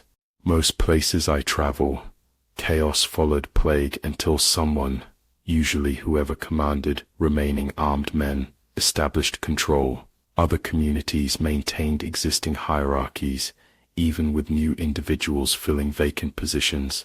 He leans closer, voice dropping. What you describe has been attempted before, after famines, after wars, but rarely sustained once immediate crisis passes. His words settle like snow on already burdened branches. You have not thought beyond immediate survival to the longevity of the social arrangements that emerged from necessity. Will what feels natural now, decisions made communally, resources shared according to need, labor valued equally regardless of task, withstand the eventual return of noble claimants, or the pressure to conform to the wider realm's structures? That night, as the peddler entertains with songs from distant provinces, you find yourself watching your neighbors with new awareness. Willem shapes a rough flute from elderwood, his blacksmith's hands surprisingly delicate in this unfamiliar task. Elsbeth teaches newcomer children a clapping game, her face alight with pleasure when they master the pattern. Thomas, despite age and increasing frailty, tells ribald jokes that set young men howling with laughter. Each person contributes to the evening's warmth, according to inclination and ability. In this moment, observing joy kindled despite surrounding hardship, you understand something essential. What you have built together is worth preserving not just as emergency response, but as deliberate choice. The plague's devastation cleared ground for new growth, social arrangements based on mutual respect rather than arbitrary hierarchy, on contribution rather than extraction, on shared humanity rather than accident of birth. Outside, wolves howl in the distant hills, predators whose hunger mirrors your own community's vulnerability, yet whose pack structure provides a kind of template for cooperation that ensures survival. You recognize your kinship with these creatures, often feared, yet essential to the forest's balance. Like them, your band of survivors must navigate between self-preservation and the genetic recognition that isolation means death. When you set out bowls of entrails beyond the fence line, offerings to hunger that might otherwise turn dangerous, you acknowledge this connection. The wolves remain wild, undomesticated, yet a tacit agreement emerges, territory respected, boundaries maintained, a certain distance preserved that allows both species to thrive in parallel. Perhaps human communities might arrange themselves similarly, autonomous yet interconnected, sovereign yet conscious of their place within larger systems. The winter deepens, snow piles against cottage walls, drifts closing pathways that must be shoveled clear each dawn. On the coldest nights, when breath freezes in midair and stars seem close enough to grasp, you gather everyone into the great hall of the manor, the only space large enough to shelter the entire community. Pallets line the stone floors, and the massive hearth, designed to impress guests with opulence rather than provide practical warmth, now serves a more essential purpose. February arrives with bitter winds and dwindling stores. Grain must be carefully rationed. Meat becomes a luxury, served only to reinforcing the weakest. Children grow pale, their games less energetic, though their resilience remains a daily marvel. Old Agnes succumbs not to illness, but to simple fatigue, her body finally surrendering after 87 winters. You bury her in frozen ground, straining against earth that resists the intrusion of shovel and pick. Father Gregory speaks words of comfort that emphasize Agnes's wisdom rather than God's judgment. Another subtle shift in theology, born of plague's harsh revelations. Yet, even in this leanest of seasons, unexpected abundances emerge. Time stretches differently, without the rigid schedules of manorial obligation. Stories become currency more precious than coin, memories preserved, knowledge transmitted, identities reinforced through narrative. Songs rise spontaneously during shared labor. Children invent games that transform limited resources into worlds of imagination. The human spirit proves as tenacious as winter weeds, finding warmth beneath snow cover. When the first crow calls out at dawn in late February, its harsh cry seems to break something in the season's grip. You step outside and hear the soft plink of water dripping from eaves, the music of thaw beginning its subtle composition. The air carries a new scent, not quite spring, but the promise that earth remembers its cycles, despite human catastrophe. A covenant written in water. That day, as if responding to some signal imperceptible to humans, birds return in noticeable numbers, starlings wheeling in complex patterns overhead, robins probing at the edges of melting snow patches. Their industry speaks to imminent renewal, to the persistence of life's fundamental patterns, regardless of what upheavals may have altered human arrangements. You stand with Elsbeth at the edge of what was once the Lord's private garden, now just another plot to be cultivated for common use. The ground remains frozen beneath a thinning blanket of snow, but you can almost feel the stirring of dormant seeds below, the slow awakening of roots preparing to reach upward. What shall we plant here? Elsbeth asks, her daughter balanced on her hip, the child's eyes bright with curiosity about a world she is too young to remember as anything but the one that exists now. The question carries more than agricultural significance. You are deciding not just crops, but future, not just sustenance but society. The choices made in this spring of reconstruction will set patterns that might endure long after your own generation returns to the soil. The everything, you answer, finally. We will plant everything that might take root. When the snows retreat, you gather in the manor courtyard, not as serfs, not as tenants, but as something unnamed. The air brims with birdsong, urgent, irrepressible. You stand in a loose circle, each face a map, inked with loss and fragile resolve. No steward rises to claim authority, and so words float free, soft but clear. We have fields to sow. We have timber for roofs. We have hands. A woman named Elsbeth, once the midwife's apprentice, speaks the truth, none dared voice. The land needs us, as much as we need one another. Her statement hangs like a seed puff, weightless, yet ready to root. Heads nod. No parchment records the accord, no seal stamps it, yet an agreement settles upon you, like warm rain. Together you inventory what remains. Oxen still sturdy, though ribs show through hide. Seed grain secure in a granary, previously locked to your class. Tools dulled but serviceable. You decide which cottages can be reclaimed, which gardens replanted. Roles reshape themselves by aptitude, not birthright. Martin the Wainwright teaches plowing. Sabine the candle maker brews medicinal salves. Twins Aldo and Wren, children no longer, map abandoned orchards for grafting. That evening, you dine in the manor hall. Once reserved for feasts beyond your imagining, it now rings with your own laughter, hesitant, then rising, cascading. Candlelight dances across tarnished armor displayed on the walls. The helmets seem to watch, jaws fixed in astonishment at the egalitarian banquet unfurling below. You raise a cup carved from yew and toast not the memory of lords, but the quiet audacity of staying alive. Winter left a ledger of emptiness. Now spring writes credit in green. The courtyard stones still hold morning chill beneath your feet, though the sun has climbed high enough to promise genuine warmth by midday. Around you stand 37 souls, all that remain of your original village, plus newcomers who joined during winter's grip.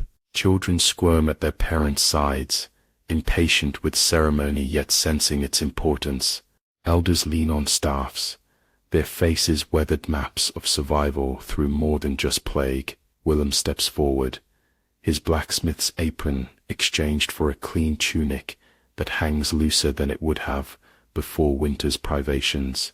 In his hand he holds a parchment, salvaged from the steward's abandoned stores, carefully cleaned of previous markings to provide blank canvas for new covenant.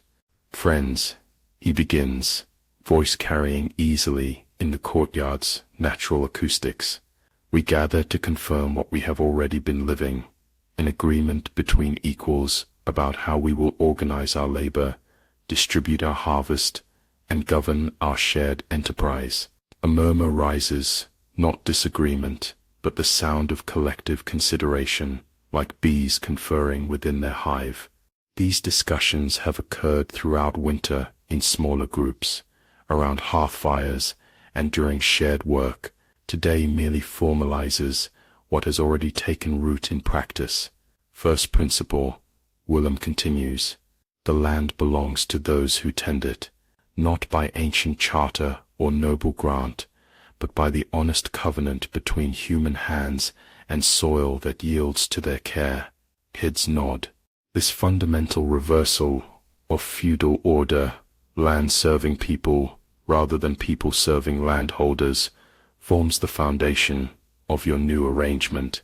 The practical application means fields once designated for the Lord's exclusive benefit now rotate among families, or are worked collectively depending on the crop and season. Second principle, from each, according to ability, to each according to need. No person shall feast while another hungers, no house shall lie empty, while any lack shelter, no skill shall be hoarded, if sharing it benefits all. This tenet proves more complex in practice. Throughout winter, you've discovered that equality doesn't mean identical contribution or identical reward. The elderly, who can no longer plow, can still watch children or mend tools. Young mothers nursing infants require more food, though they perform less visible labor. Some tasks demand strength, while others require patience or precision. The principle acknowledges these differences while rejecting arbitrary valuation of one contribution over another. Third principle, decisions affecting all shall be made by all, with each voice heard, though not all advice taken. We shall debate openly, listen deeply, and act collectively. This aspect required most refinement during winter deliberations. Pure consensus proved impractical for urgent matters.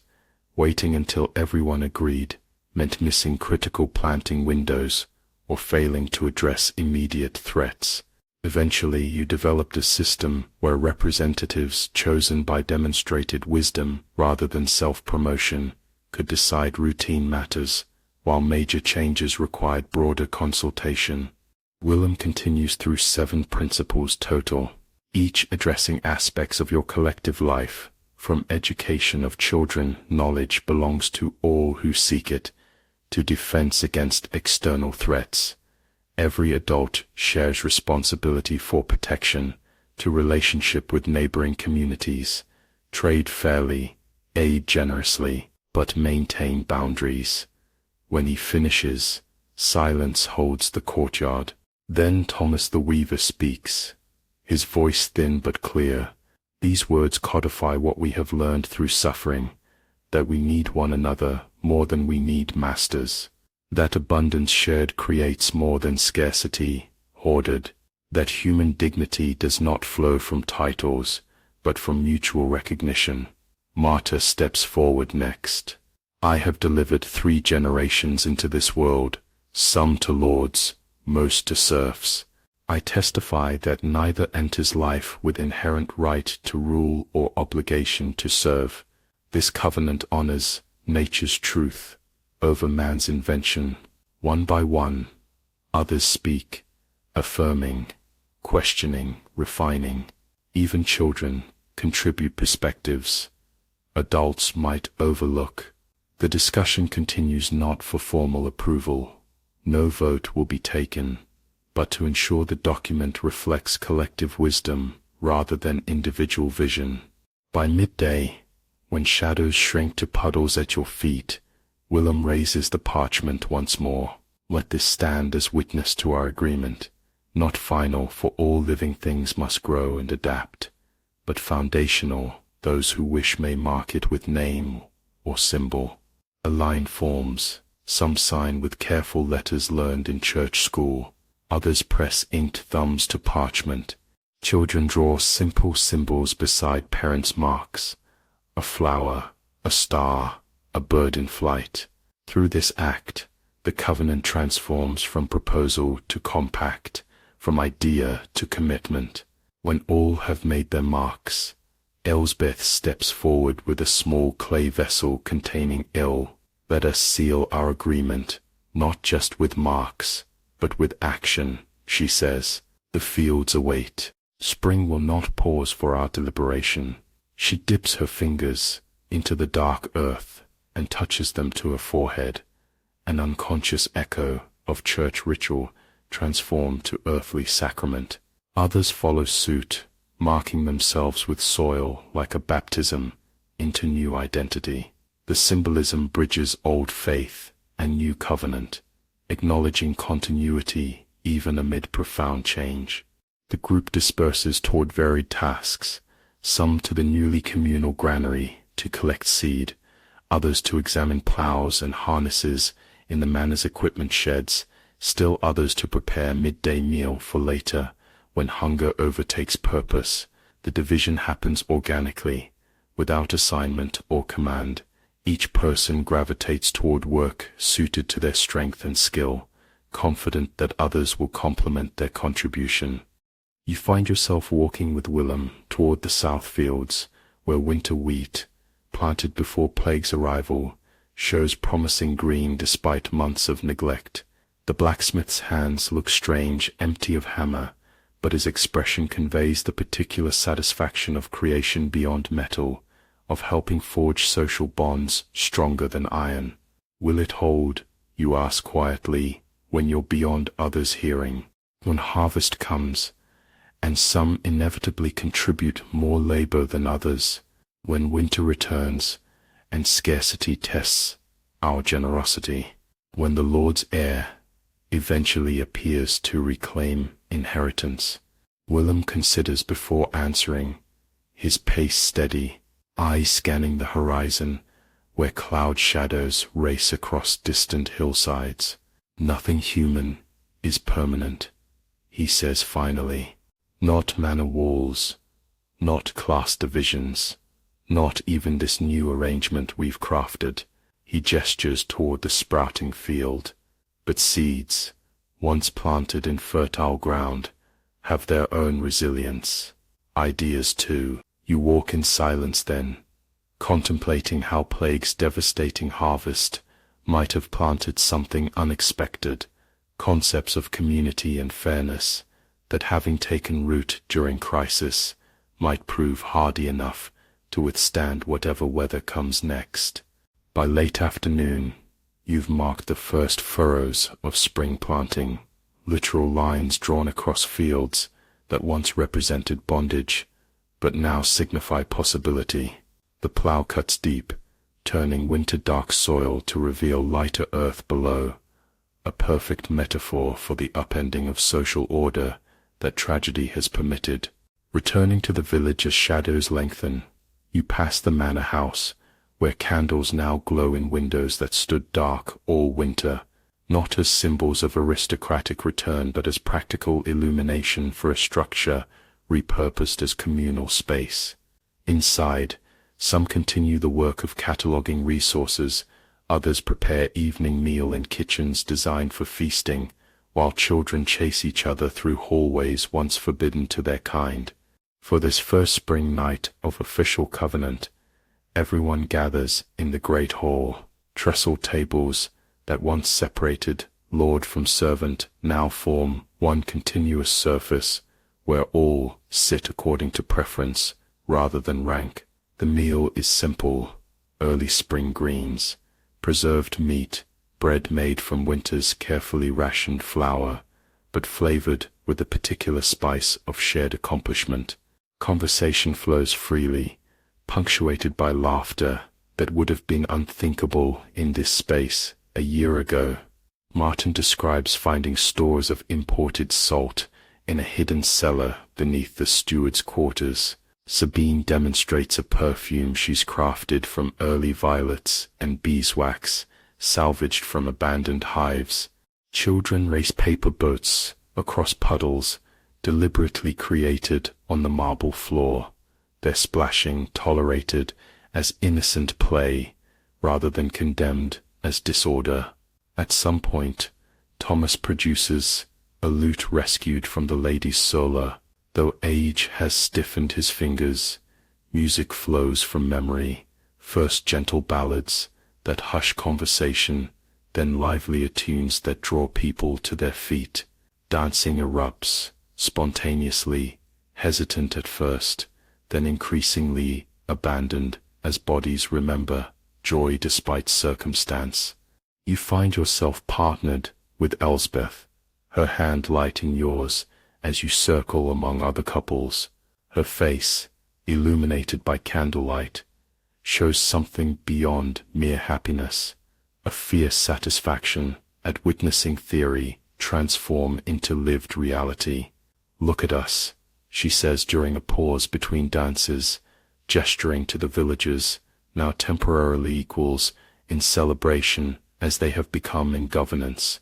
"They told us for generations that without lords to rule us, we would descend into chaos and brutality.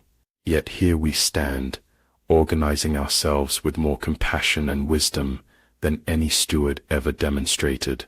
You nod, though caution tempers your agreement. We have yet to face true challenges. We've divided abundance and shared scarcity among willing participants. What happens when the wider world intrudes, with its armies and tax collectors and priests demanding tithes? Elsbeth's expression sobers, but determination remains in the set of her jaw. That's tomorrow's problem. Today we've proven something crucial, that ordinary people contain within themselves the capacity for self-governance based on mutual aid rather than coercion. The music begins again, and she tugs your hand. Dance now. Plant seeds of joy alongside those of wheat. Both harvests will sustain us in different ways. Later that night, walking back to your cottage, beneath stars that have witnessed countless human arrangements rise and fall, you reflect on the day's significance.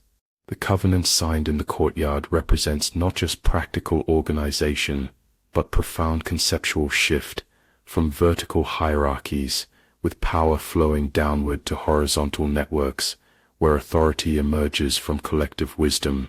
You wonder what old Agnes would say if she had lived to see this spring.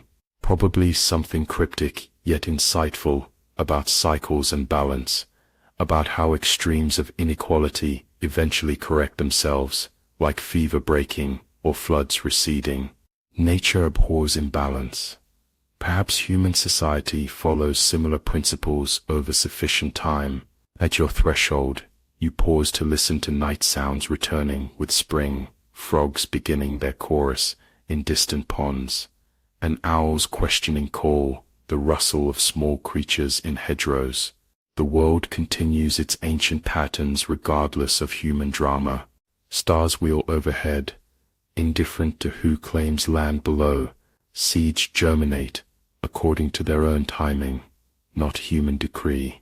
Something about this continuity offers both comfort and challenge.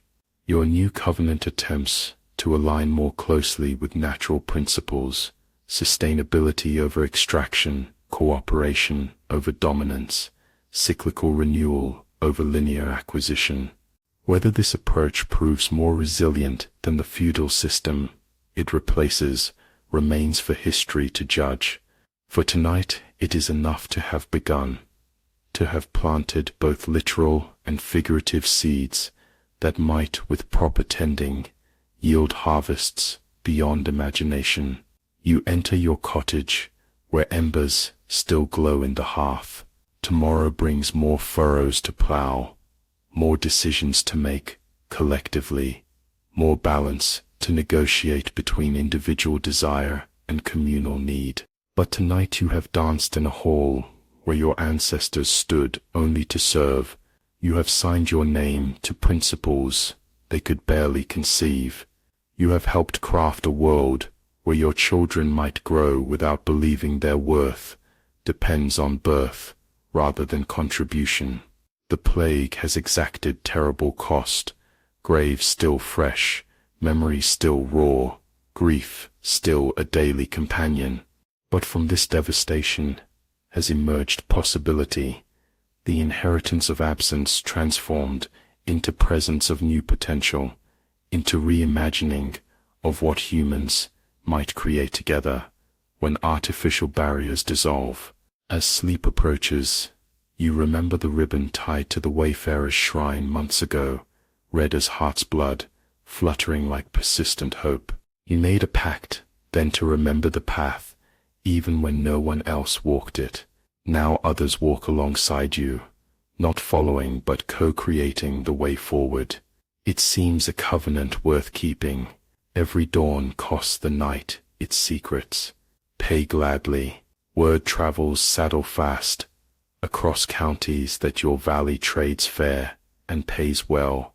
On the first full moon of planting season, strangers arrive, cobblers from the east with boots of supple leather, weavers from the north, selling cloth dyed in indigo rare as midnight seas.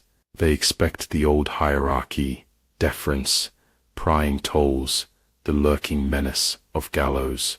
Instead they meet open gates, shared stew pots, and silver placed in their hands without haggling. You watch their brows knit as they adjust to this new calculus. A shoemaker's wife, eyes banded by travel dust, murmurs, "We thought no place was untouched." You reply, "We are touched, and so we touch differently now." She nods, and something inside her unknots. Commerce becomes communion. Music blooms, fiddles, scraped by amateurs, drums, beaten on upturned barrels, a flute coaxed from elderwood. Children chase puppies between stalls, and an old man juggles 3 apples with a grin that reacquaints him with boyhood. At dusk, as merchants pack wares, many choose to stay. Empty cottages accept new tenants, doors swinging wide like arms welcoming long-lost kin. Your community swells, not with conquest but consent. You feel history pivot beneath your soles, like a door on newly oiled hinges. The market square awakens from its plague-induced slumber beneath a sky scrubbed blue by spring winds. Where once weeds pushed through cobblestones and silence reigned, now colorful canopies bloom like sudden flowers. Merchants arrange their wares with the particular care of those who have witnessed scarcity. Each knife, each bolt of cloth, each pot of honey displayed as miracle rather than merchandise. You move among the stalls, a pouch of silver coins hanging from your belt. These coins, once locked in mana-strong boxes, once tabulated in ledgers of taxation and obligation, now circulate freely, their weight a tangible reminder of wealth's redistribution. Some came from chests you personally discovered during winter exploration of the manor's unused rooms. Others were contributed by villagers who found hidden caches in abandoned houses or aristocratic jewelry that could be melted down for its metal value. The decision to release this silver into circulation, rather than hoard it for uncertain future, came not from principle alone, but from practical necessity. Your isolated community needs what it cannot produce: salt for preservation, iron for tools, seeds for crops not previously grown in your region. Commerce requires currency. Barter alone proves too cumbersome for complex exchanges. A cobbler from Eastwick displays boots of caliber once reserved for gentry, supple leather dyed deep chestnut, soles thick enough for years of wear. You examine them with appreciation for craftsmanship rare in these diminished times. How much? You ask, expecting the inflated prices common, where goods remain scarce and buyers desperate. The man names a sum that would have been fair even before plague, reasonable compensation for materials and skill without extortionate markup. You count coins into his palm without attempting to negotiate lower. His eyes widen slightly at this departure from market custom. You don't haggle here, he asks, tucking the silver into a hidden pocket. We value honest work honestly paid, you explain. If your price reflects true worth, why should we diminish it? The cobbler studies you with newfound interest. In the last 3 towns I visited, officials demanded percentage of all sales as emergency levy. In 2 others, local strongmen offered protections that felt more like threat. He gestures around the bustling square. Yet here you trade openly, pay fairly, and I see no armed guards watching transactions. You smile, though his observations highlight vulnerabilities in your new arrangements that the coming months will surely test. We're attempting something different, you acknowledge. Whether it proves sustainable remains for time to tell. As the cobbler measures your feet for boots, a luxury you would never have considered in your previous life, he shares news gathered along trade routes. The plague continues its uneven harvest across the realm, devastating some regions, while mysteriously sparing others. Cities suffer worst, their dense populations ideal breeding grounds for contagion. The king himself has retreated to a remote hunting estate, governing by decree through messengers who must stand at chapel-length distance to deliver reports. More interesting than these predictable developments are the cobbler's accounts of social rearrangements emerging in plague's wake. In some regions, surviving nobles have consolidated power, imposing harsh conditions on depleted peasant populations. Elsewhere, guilds once rigidly hierarchical have relaxed requirements, allowing skilled workers to advance without traditional apprenticeship periods. In several market towns, women now openly manage businesses, left vacant by male deaths, claiming commercial rights previously denied their gender. Most significantly, the cobbler describes labor shortages, driving unprecedented wage increases. Farmhands who once accepted room and board now demand silver payment, plus guaranteed meat at every meal. He reports, Mosins can name their price and walk away if refused. Even household servants negotiate conditions that would have seemed fantastical 2 years past. This information confirms what you theorized during long winter discussions. The plague's demographic impact has shifted fundamental power dynamics between those who own resources and those who provide labor to utilize them. Scarcity of workers creates leverage previously unavailable to common folk. As the day progresses, similar conversations repeat with other merchants: a spice trader from coastal regions, a cloth merchant whose wagon still bears the insignia of a noble house now extinct, a cooper whose barrels are increasingly precious as communities rush to preserve whatever bounty they harvest. Each brings different news yet similar patterns: old orders crumbling, improvisational arrangements emerging, the future uncertain yet pregnant with possibility. By mid-afternoon, the market square pulses with activity beyond mere commerce. A fiddler plays lively tunes that set feet tapping between transactions. Children weave between stalls, wide-eyed, at exotic goods unseen, since plague closed normal trade routes.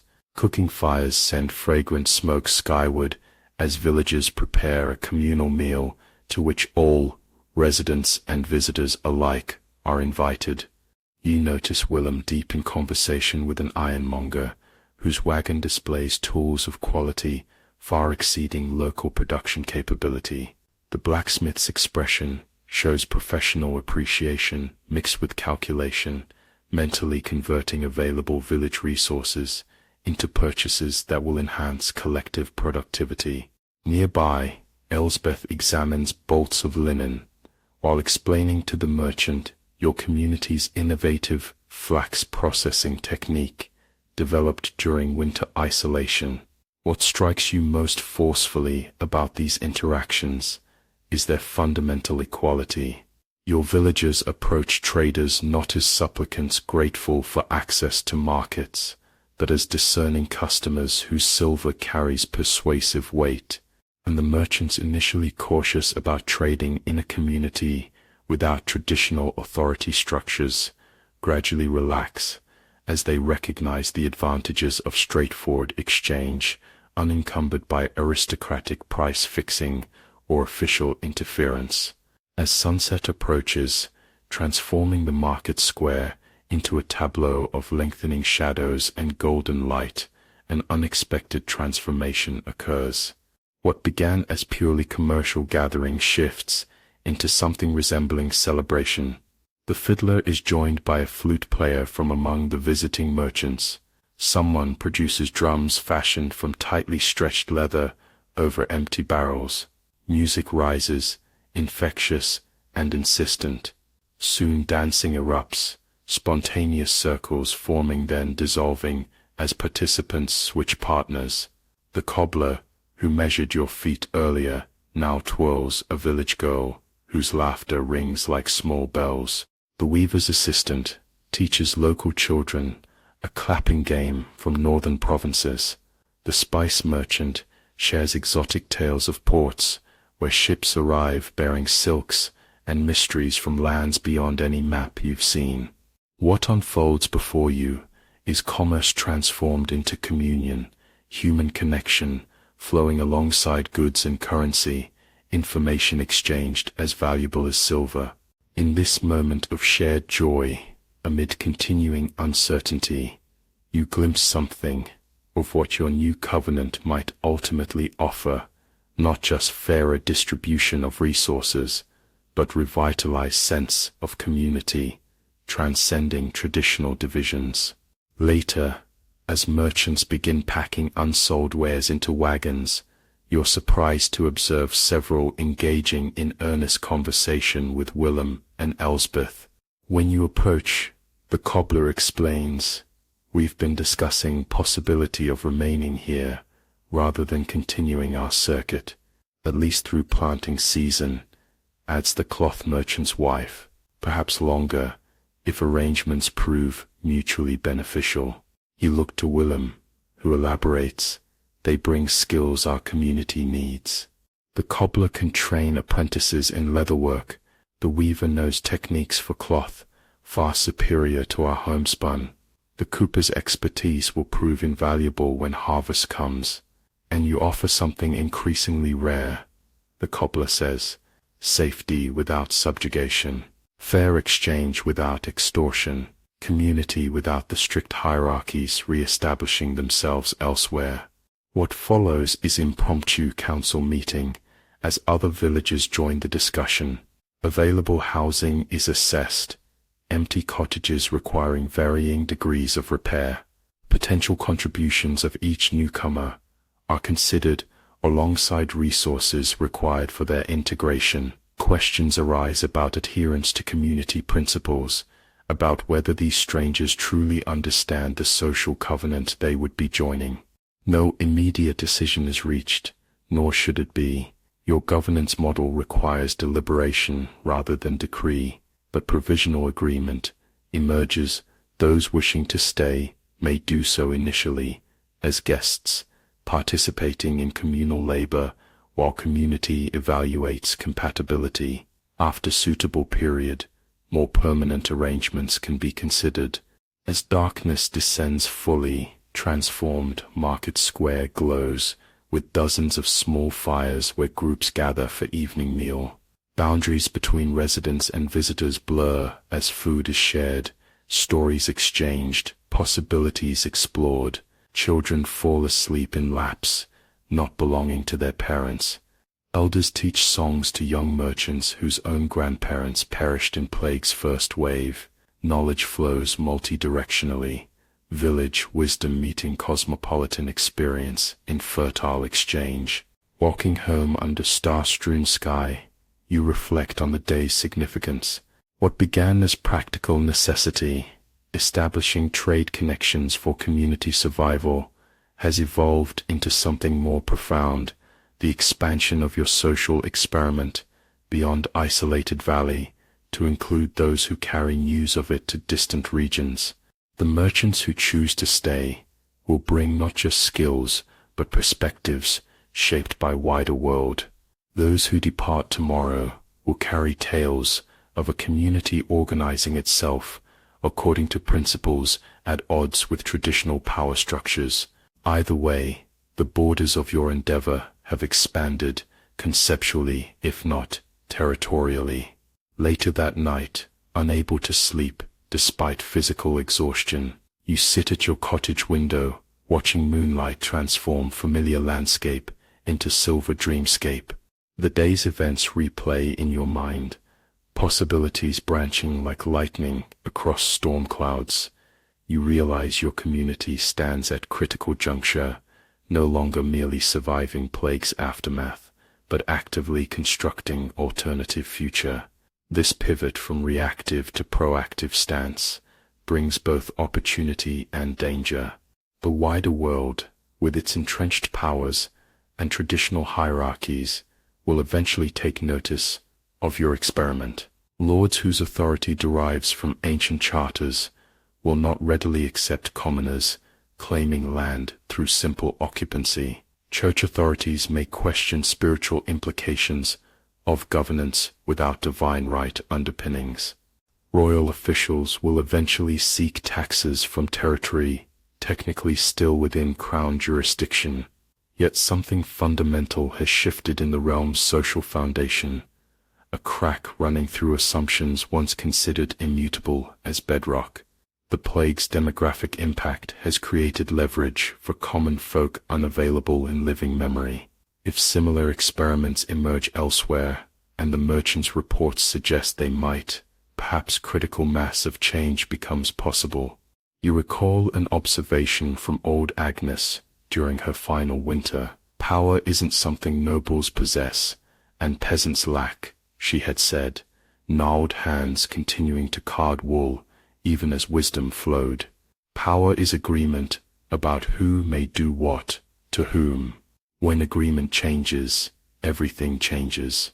Outside your window, the moon casts tree shadows that seem to write ephemeral script across the village green.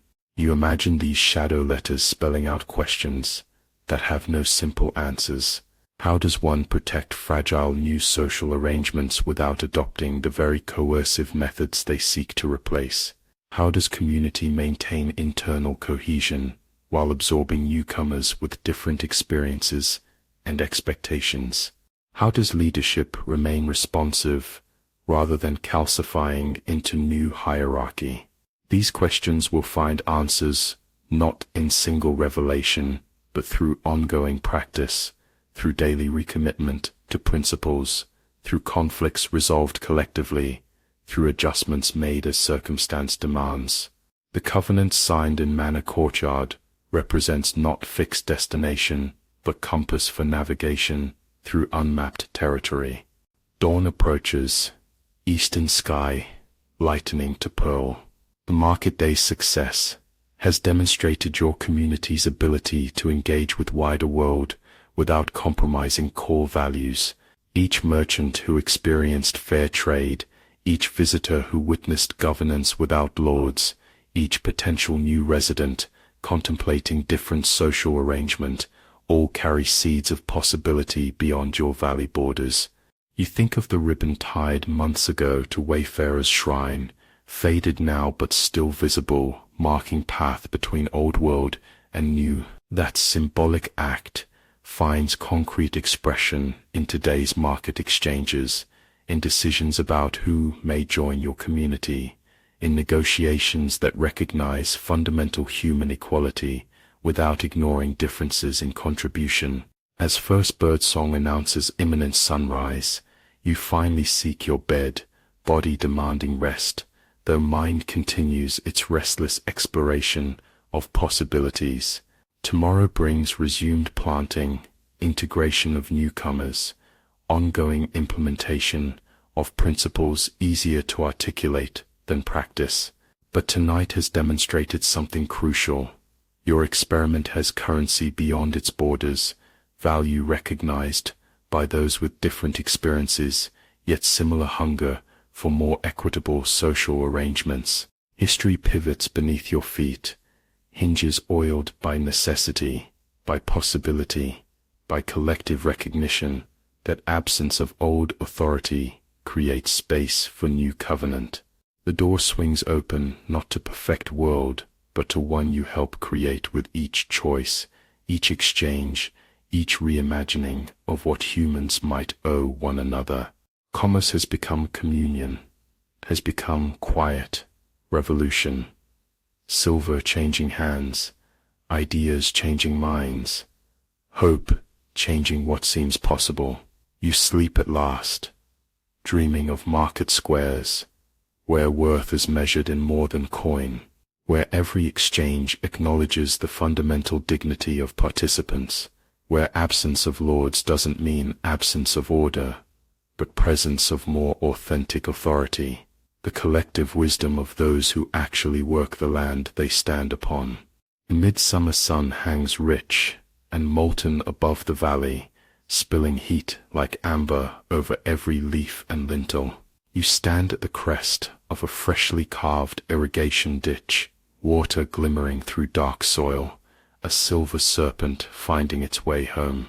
Around you, neighbors kneel at furrows, hand-raking clods where weeds once ruled.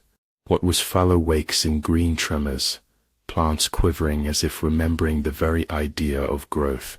You pause, palm-shading eyes, to watch a line of children, newcomers and valley-born alike, hoisting buckets in slow parade from stream to field. Their laughter rises, buoyant, no longer hoarse with fear. A girl named Lynette lifts her bucket high, water arcing sunlit and prism bright, before splashing onto the rows. Her small defiance of drought feels like a vow. Nothing precious will wither for want of care. Come noon, you share bread thick with lard and rosemary, under the shade of a half-collapsed barn. Conversation drifts like bees amid clover, debating crop rotation, recounting distant rumors of lords petitioning the crown to restore old dues, singing fragments of lullabies turned work songs. You note how voices blend, egalitarian and polyphonic. Hierarchy has no perch here, only exchange. You feel the subtle synchronization of many heartbeats, setting a common tempo. That evening, as the sky bruises violet, you repair fence rails with a smith named Thomas, once indentured, now itinerant by choice. Sparks leap from his portable forge, painting brief constellations that vanish before you can name them. He tells you of towns rebuilding faster than graves can weather, of wandering scholars gathering survivor testimony like seeds for chronicles not yet written. The world, he says, is learning to price skill above pedigree, mercy above decree. You listen, hammer rhythmic against nail, and somewhere behind the clamor you hear the soft tick of an era resetting. Sweat beads along your spine, trickling downward as you straighten from hours of careful weeding. The sun has climbed to its zenith, merciless in its scrutiny of every inch of tilled earth. Fields that once grew single crops to satisfy manna quotas now display patchwork variety, wheat and barley still dominant, but interspersed with experimental plots of vegetables rarely grown in your region before plague changed everything. Diversification came partly from necessity, with fewer hands available for intensive grain cultivation, but also from opportunity. Seeds traded from merchants, knowledge shared by newcomers, and freedom to fail without catastrophic consequences have transformed your agricultural practices. The landscape itself appears more vibrant, as though relieved to escape monoculture's exhausting demands. Lineate approaches, offering a water skin drawn fresh from the stream where children have established rotating water brigade. At 9 years old, she bears responsibility with solemn purpose, though mischief sparkles in eyes that have witnessed more death than any child should. She lost both parents to plague, but has been absorbed into Elsbeth's expanding household, not as servant or charity case, but as fully acknowledged family member with duties and rights, like any other child. Matteo says there's fish for dinner tonight, she reports, naming the Italian fisherman who joined your community during spring trading. He's teaching the older boys how to make nets like they use in Venice. You drink deeply, water tasting of mineral earth and summer's green urgency. Will you join them for the lesson? You ask, knowing Lena's curiosity about everything from star navigation to horseshoeing. She grins, revealing a missing front tooth. Already started my net yesterday. Matteo says mine has the tightest knots. Tight straightens her small shoulders. Pleasure at recognition of skill rather than birthright. The fundamental shift your community continues nurturing even among its youngest members.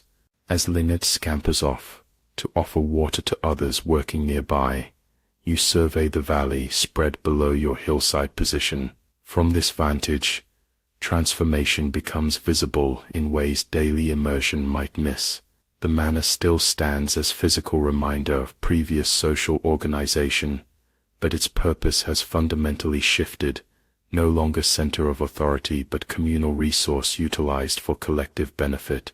Fields once rigidly demarcated by purpose and ownership now blur into cooperative enterprise, where decisions about planting and harvest involve those who actually work the soil. The village itself has expanded, with previously abandoned cottages now alive with activity, as newcomers integrate into community fabric. Even the forest edge has changed, with sustainable coppicing replacing haphazard timber extraction dictated by manor needs. Most striking is what cannot be seen directly, but manifests in atmosphere, the absence of fear that once permeated every interaction between classes. No longer do villagers duck heads when authority approaches. No longer does anxiety about tithe collection shadow each harvest. No longer does caprice of lords determine who thrives and who barely survives. What has replaced these tensions is not utopian harmony. Conflicts still arise regularly, but framework for resolving differences through collective deliberation rather than hierarchical decree. At midday rest, gathering beneath the barn's partial shelter, these evolving dynamics play out in microcosm. 40 people share simple meal, bread, cheese, early summer vegetables. Conversation flows without deference to rank, because no rank exists beyond respect earned through contribution and wisdom. Children sit interspersed with adults rather than segregated, as would have been customary in manor dining. Decisions about afternoon work assignments happen collaboratively, with tasks distributed according to ability and necessity, rather than traditional gender or age divisions. Willem reports on iron stock and tool repairs needed before harvest. Elsbeth describes medicinal plants being cultivated in what was once the lady's ornamental garden. Matteo explains fishing techniques that might be adapted to your particular river conditions. Thomas the weaver, now elder statesman despite increasing frailty, raises concerns about wool supplies for winter clothing production. Each contribution receives equal attention, with questions focused on practical implications rather than status of speaker. As meal concludes, a messenger arrives, a young woman on horseback, whose travel-stained clothing suggests urgent journey. The community falls silent, awareness of isolation's end, sending ripple of tension through gathered group. Outside contact has been selective since plague's initial sweep, with traders welcome, but official representatives conspicuously absent. This rider, bearing no noble insignia, yet carrying herself with purpose, represents unknown quantity. I seek the counsel of Millfield Valley, she announces, using name your community has adopted in written communications with other settlements, a deliberate choice avoiding both the Lord's familial designation and identification as mere peasant village. We have no single council, Elsbeth responds, rising to her feet, but those who help coordinate our work are present. What brings you to us? The messenger dismounts, accepting water gratefully before delivering her news. I come from Thornwick, 3 valleys east. Our Lord returned last week with armed men, demanding immediate payment of all back rents and services suspended during plague time. When villagers explained their new arrangements for working land cooperatively, he ordered his men to seize stored grain and arrest 3 persons identified as ringleaders. Murmurs ripple through your gathered neighbors. This scenario has featured in winter discussions, hypothetical then, but increasingly concrete, as reports filter in of nobles attempting to re-establish pre-plague authority despite radically altered circumstances. The village resisted. The messenger continues, not with weapons, but by surrounding the granary en masse, refusing to disperse despite threats. When soldiers attempted to force passage, they found themselves outnumbered 10-1. Rather than massacre his own tenants, the Lord withdrew temporarily, vowing to return with larger force. And they sent you to us because, Willem prompts, though many have already guessed the answer. Word has spread of your successful reorganization, of silver paid fairly to traders, of fields worked without lords, yet yielding abundant crops, of governance without gallows. The young woman's gaze sweeps assembled faces. Thornwick seeks alliance, practical counsel, perhaps temporary shelter for their most vulnerable if conflict escalates. Ultimately, mutual defense pact among communities attempting similar arrangements. The request hangs in midday heat, its implications expanding like ripples from stone dropped in still pond. What began as local survival necessity now confronts invitation to conscious political alignment, to opposition against traditional authority, not just through example, but through active resistance. No immediate answer is possible. Your governance model requires deliberation involving all community members, not just those present for midday meal. The messenger is invited to rest, to share fuller details with interested listeners, while formal discussion is scheduled for evening assembly in the manor's Great Hall, a location whose symbolic significance is not lost on anyone. That afternoon, work continues despite distraction of momentous decision looming. Fields require tending regardless of political developments. Irrigation ditches must be cleared before potential evening thunderstorms. Children still need supervision and instruction in essential skills.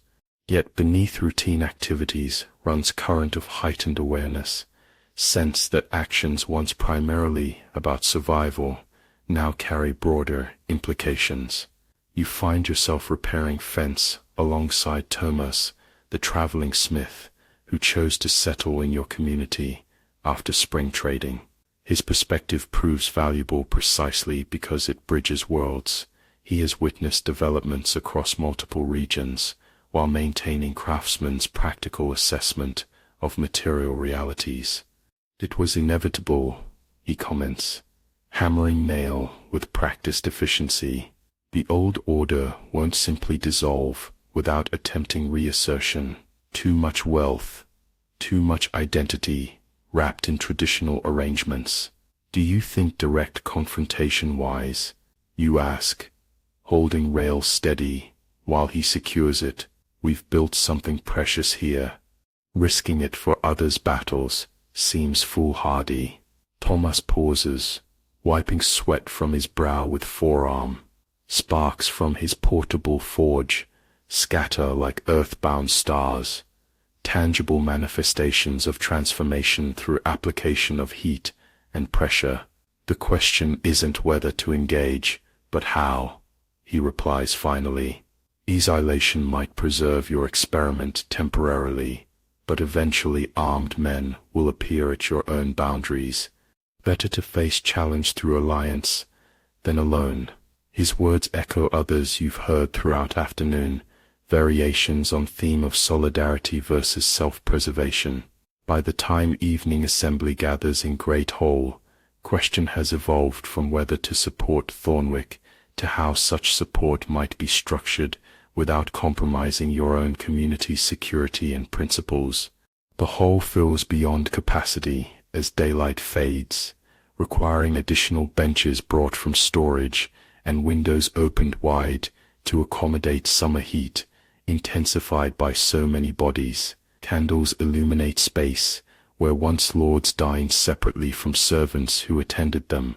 Now all share common level, common voice, common stake in decisions that affect collective future. The messenger repeats her account for full assembly, adding details about Thornwick's own experiments with communal governance, their successes and struggles with implementing principles similar to your own. Questions follow. Practical inquiries about Thornwick's resources, population, defensive capabilities, likely timeline for Lord's return with reinforcements. Discussion extends well past darkness falling, points and counterpoints offered without predetermined outcome. Some advocate immediate alliance, including armed contingent to support Thornwick's resistance. Others counsel cautious diplomatic approach, perhaps offering refuge for vulnerable populations while avoiding direct confrontation that might attract royal attention. Still others suggest intermediate position, sending observers to assess situation firsthand before committing full community support.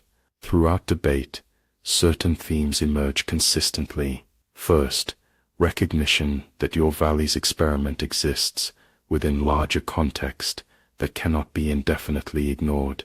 Second, concern that alliance must be based on shared principles rather than merely shared enemies.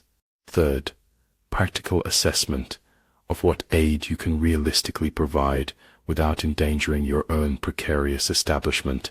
Near midnight, when children have long since fallen asleep on improvised pallets and elders show signs of fatigue, consensus begins crystallizing around measured response, immediate dispatch of delegation to evaluate Thornwick's situation firsthand, preparation to receive refugees if violence erupts, diplomatic communication with neighboring settlements to gauge potential for broader coalition of communities, experimenting with self-governance. No formal vote occurs. Your decision-making process relies on continued discussion until opposition resolves into workable compromise, rather than majority rule that might leave significant minority feeling unheard. By the time assembly disperses into star-scattered night, path forward has emerged not through dominance of particular faction, but through integration of varied perspectives into coherent approach. You walk home beneath constellations unchanged by human deliberations below. The weight of decision settles on your shoulders, not as burden, but as recognition of agency. The profound shift from being subject to authority to participating in its creation. Tomorrow will bring preparation for delegation's departure. Tonight calls for reflection on distance traveled since plague first emptied the manor of its lords. At your cottage threshold, you pause to listen to nighttime symphony, crickets establishing percussive rhythm, distant owl punctuating with questioning call, stream providing constant liquid undertone.